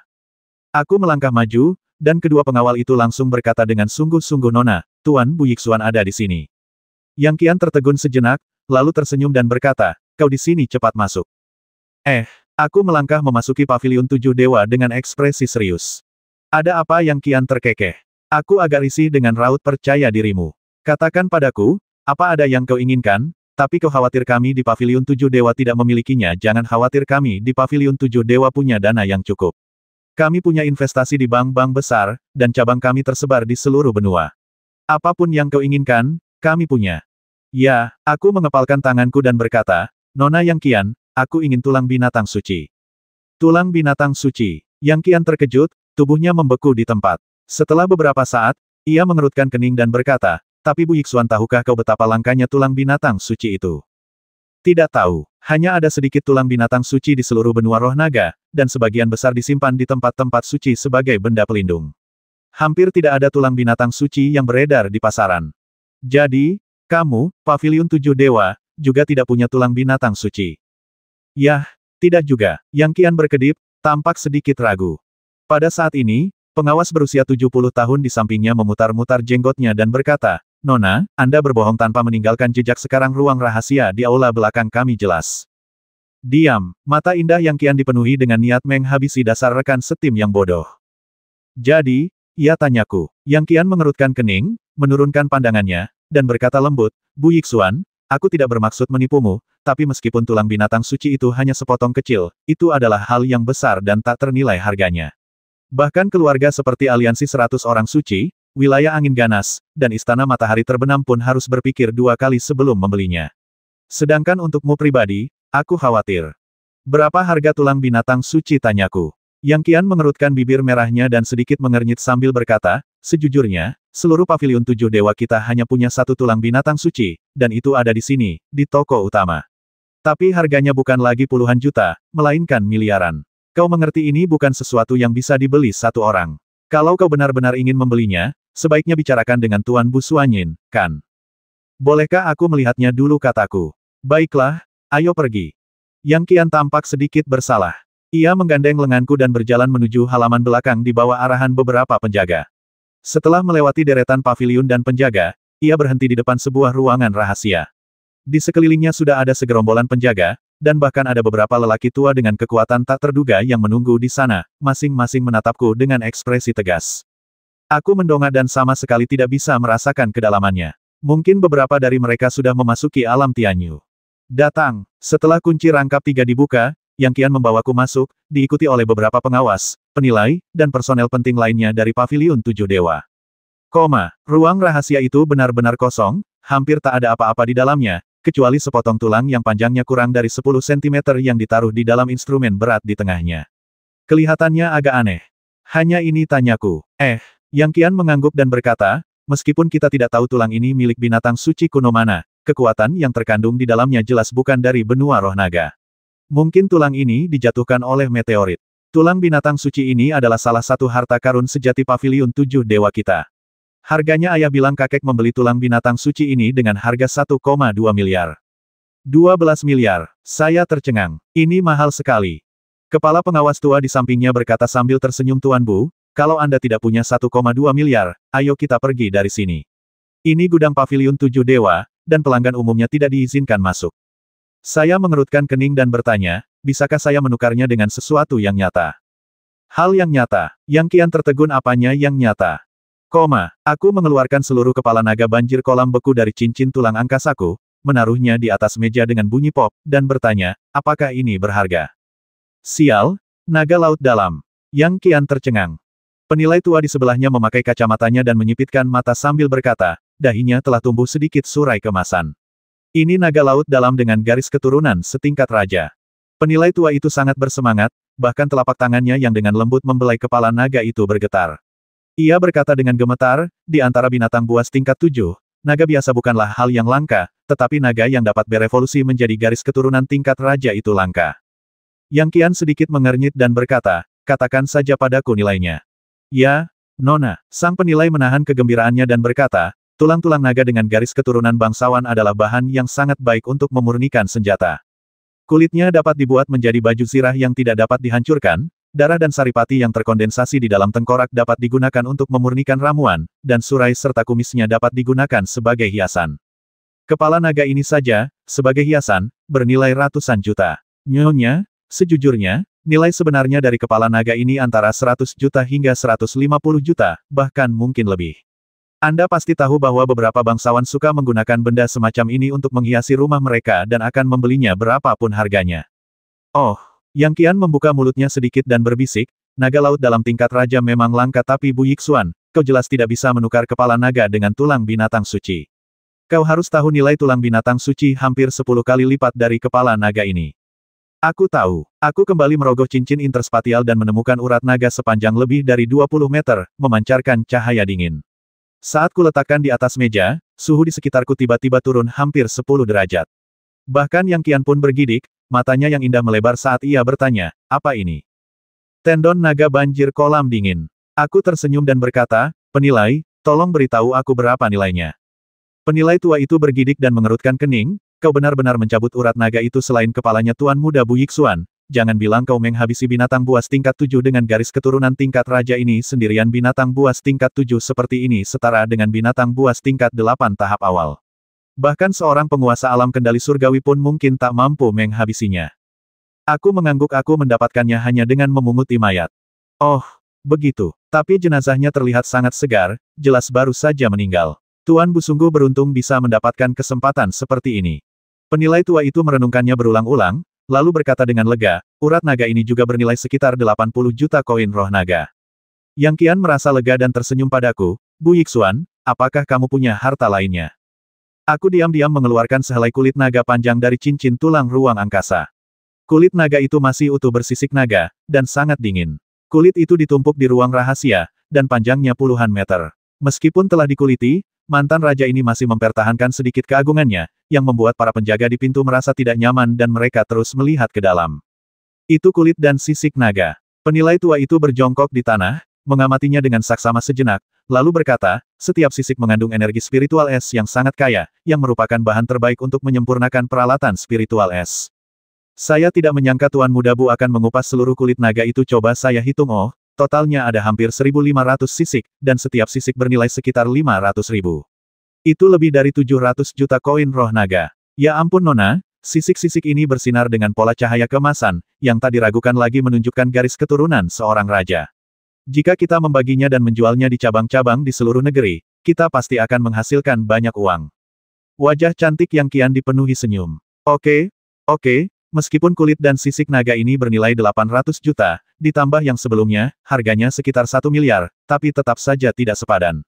Bu Yixuan, kau harus tahu bahwa tulang binatang suci kami dihargai 1,2 miliar dan untuk barang sebesar ini, aku benar-benar tidak bisa memberimu diskon, maafkan aku. Dia berdiri di sampingku dengan senyum manis, tatapan licik terpancar dari matanya yang berkaca-kaca. Dia jelas tahu aku masih menyimpan harta karun. Apa dia mencoba memerasku sampai kering? Wanita bisnis memang sulit dihadapi. Aku tersenyum, mengeluarkan batu roh api dari cincin tulang ruang angkasa, dan meletakkannya dengan hikmat di atas meja. Seketika, kekuatan roh api berfluktuasi, melepaskan banyak dinginnya naga dan menghangatkan tubuh semua orang. Terlebih lagi, batu roh api ini memiliki warna berkilau dan tekstur yang khas. Dengan mata terbuka, seseorang bahkan dapat melihat bola kekuatan roh api yang aktif dan menari-nari di dalamnya. Kekuatan api yang luar biasa dapat dirasakan samar-samar bahkan dari jarak puluhan meter. Wow, kali ini, bahkan Yang Qian tak kuasa menahan diri. Ia melangkah maju, sepatu botnya berderap, dan menggenggam batu roh api. Wajah cantiknya dipenuhi kegembiraan dan keheranan. Ia berkata, Aku sudah mengoleksi barang-barang selama bertahun-tahun, tapi aku belum pernah melihat batu roh api sebagus ini. Kualitas ini sungguh alami dan tak tertandingi. Penilai tua di sampingnya menyipitkan mata dan tersenyum, kalau saya tidak salah, batu roh api ini telah dipelihara di dekat pusat bumi setidaknya selama 500 tahun. Ini yang terbaik dari yang terbaik, Nona. Batu roh api biasa dijual sekitar 10 juta, tapi yang terbaik dari yang terbaik ini mungkin harganya lebih dari 2 kali lipat. Yang Qian mengangguk berulang kali, wajahnya sudah sedikit acak-acakan, dengan senyum di bibirnya, dan berkata, Bu Yixuan, dari mana kamu mendapatkan batu roh api bermutu tinggi ini? Kalian para pengusaha, bukankah hanya melihat barangnya saja dan tidak bertanya dari mana asalnya? Tanyaku sambil tersenyum. Dia tiba-tiba tersadar dan meminta maaf sambil tersenyum, maaf, saya agak cemas, mohon maaf.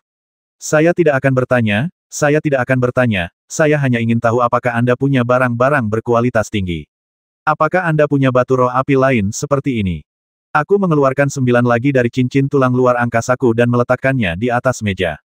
Aku berkata, hanya itu yang kumiliki. Tukarkan aku dengan tulang binatang suci ini. Setuju. Ah, semua orang terkejut. Satu batu roh api kelas atas saja sudah cukup, tapi aku malah berhasil mengeluarkan 10 sekaligus. Agak sensasional. Yang Qian mengerucutkan bibir merahnya dan berkata, baiklah. Aku takut dia akan menyesalinya, jadi aku bertindak selagi masih bisa. Kudengar sebuah toko bernama Paviliun Duobao baru-baru ini muncul di aliansi 100 orang suci. Banyak toko besar juga muncul di wilayah barat dan selatan. Bisnis Paviliun 7 Dewa Anda telah terdesak di mana-mana. Nona Yang Qian, jika aku jadi kau, aku akan mengubah barang-barang yang tidak laku selama bertahun-tahun menjadi barang-barang laris yang bisa dijual, dan menstabilkan pangsa pasar kita. Bagaimana menurutmu? Yang Qian tak kuasa menahan senyum. Ia memamerkan payudaranya yang penuh dan memberiku senyum menawan. Ia berkata, oke, tak perlu memprovokasiku. Baiklah, kau boleh mengambil tulang binatang suci ini. Seseorang, buka kuncinya dan serahkan tulang binatang suci itu kepada Tuan Muda Bu Yixuan. Orang lain, simpan barang-barangnya dan singkirkan sisiknya. Jangan merusak kulit naganya. Kami akan mulai mendistribusikan barang-barang ini sore ini. Pastikan barang-barang ini terkirim ke semua cabang dalam waktu seminggu. Ya, Nona, ketika aku mengambil tulang binatang suci dari Yang Qian, roh jahat yang kuat tiba-tiba menyebar di telapak tanganku. Aku gemetar hebat. Roh jahat ini jauh lebih kuat daripada naga kolam dingin dan kerang raksasa jurang. Jelas Yang Qian tidak berbohong kepadaku. Binatang misterius dengan roh jahat yang begitu ganas memang bisa disebut binatang suci. Bahkan tulang yang telah mati selama bertahun-tahun pun bisa memiliki roh jahat yang begitu mengerikan. Jika ia hidup kembali, bukankah ia akan mampu memandang rendah dunia dan mengendalikan dunia? Aku memasukkan tulang binatang suci itu ke dalam cincin tulang ruang, berpamitan dengan Yang Qian dengan tergesa-gesa, dan langsung pergi ke kantor penajaman pedang. Langkah selanjutnya adalah menyempurnakan tulang binatang suci itu. Aku harus menyempurnakannya sesegera mungkin, kalau tidak, kultivasiku akhir-akhir ini akan sulit ditingkatkan. Kantor tempat mengasah pedang dikelilingi oleh daun-daun yang berguguran, menciptakan pemandangan yang agak sunyi. Gerbang halaman ditutup, jadi saya masuk ke kabin sendirian dan mengunci pintunya. Aku mengeluarkan tulang binatang suci dari cincin tulang ruang angkasa, menarik napas dalam-dalam, dan melepaskan reruntuhan spiritual. Tiba-tiba, reruntuhan spiritual gurun kelas atasku muncul di hadapanku. Pedang bulan spiritual itu menggantung diam-diam di udara, terbenam dalam tidur. Setelah aku memasukkan tulang binatang suci ke dalamnya, terdengar suara dengungan di reruntuhan spiritual, dan lapisan-lapisan fluktuasi kekuatan spiritual menyebar, bagaikan batu yang menimbulkan ribuan gelombang. Aku mulai memurnikan, menggunakan kekuatan spiritual untuk menempa tulang-tulang binatang suci. Kekuatan terkuat tentu saja adalah gabungan dari 5 gaya, tetapi itu akan menghabiskan lebih banyak darah dan energi. Tapi itu tidak masalah, aku tidak akan rugi apa-apa. Lagi pula, aku masih punya ginseng darah berkualitas tinggi, yang cukup untuk dikonsumsi. Saat aku mengerahkan tenagaku, untaian 5 kekuatan laut dalam yang tergabung mengalir deras di dalam reruntuhan roh, dengan cepat melilit tulang-tulang binatang suci itu dan kemudian membakar serta meredamnya bagai kobaran api. Tidak lama kemudian, asap hijau mulai mengepul, dan Lingsu benar-benar sunyi. 1 jam kemudian, tulang-tulang binatang suci itu tetap tidak bergerak. 2 jam kemudian, tulang binatang suci itu berubah sedikit merah. 5 jam kemudian, gumpalan aura biru-biru yang mempesona mulai menyelubungi tulang-tulang binatang suci itu, berbentuk seperti hantu. Aku bahkan samar-samar mendengar gumpalan auman memilukan. 10 jam kemudian, tulang-tulang binatang suci itu sepenuhnya diselimuti oleh siklon yang mempesona, tetapi tetap tidak bergerak. 18 jam kemudian, tulang binatang suci itu terbakar merah oleh teknik pertempuran, tetapi tampaknya tidak ada tanda-tanda untuk dimurnikan. 24 jam kemudian, sehari penuh telah berlalu. Song Qian dan Zhao Hao telah mengantarkan 2 makanan untukku dan pergi, tetapi proses pemurnian tampaknya masih belum mengalami kemajuan sama sekali. Tepat ketika kekuatan mentalku hampir runtuh, tiba-tiba aku mendengar suara kresek di telingaku, seperti suara petasan yang nyaring. Aku buru-buru memusatkan pikiranku, menenggelamkan lubang spiritualku ke dalam reruntuhan spiritual, dan dengan cermat mengamati pergerakan tulang binatang suci itu. Di tengah kabut biru, salah satu sudut tulang binatang suci itu perlahan retak, memperlihatkan lapisan energi berwarna merah darah di bawahnya. Apakah akhirnya sudah waktunya untuk memperbaikinya? Aku sangat gembira, dan pada saat itu, sebuah kekuatan tersembunyi di tubuhku seakan terbangun. Kekuatan rune itu melonjak dan mengalir deras ke dalam Lingsu, sementara kekuatan lain, yang berasal dari kekuatan spiritual bawaan, mengalir deras ke dalam Lingsu dari lintasan yang berbeda, bagaikan dua warna air laut yang sangat berbeda, tak dapat menyatu, saling bertentangan, dan bergulung liar dengan tulang binatang suci di tengah Lingsu sebagai intinya.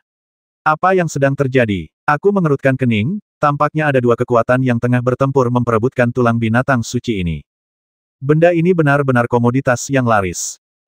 Namun, hanya ada satu tulang binatang suci, dan jika kekuatan rune dan kekuatan spiritual menggunakan reruntuhan spiritualku sebagai medan perang, maka pada akhirnya satu-satunya yang akan menderita kerusakan hanyalah tubuhku, yang sangat buruk.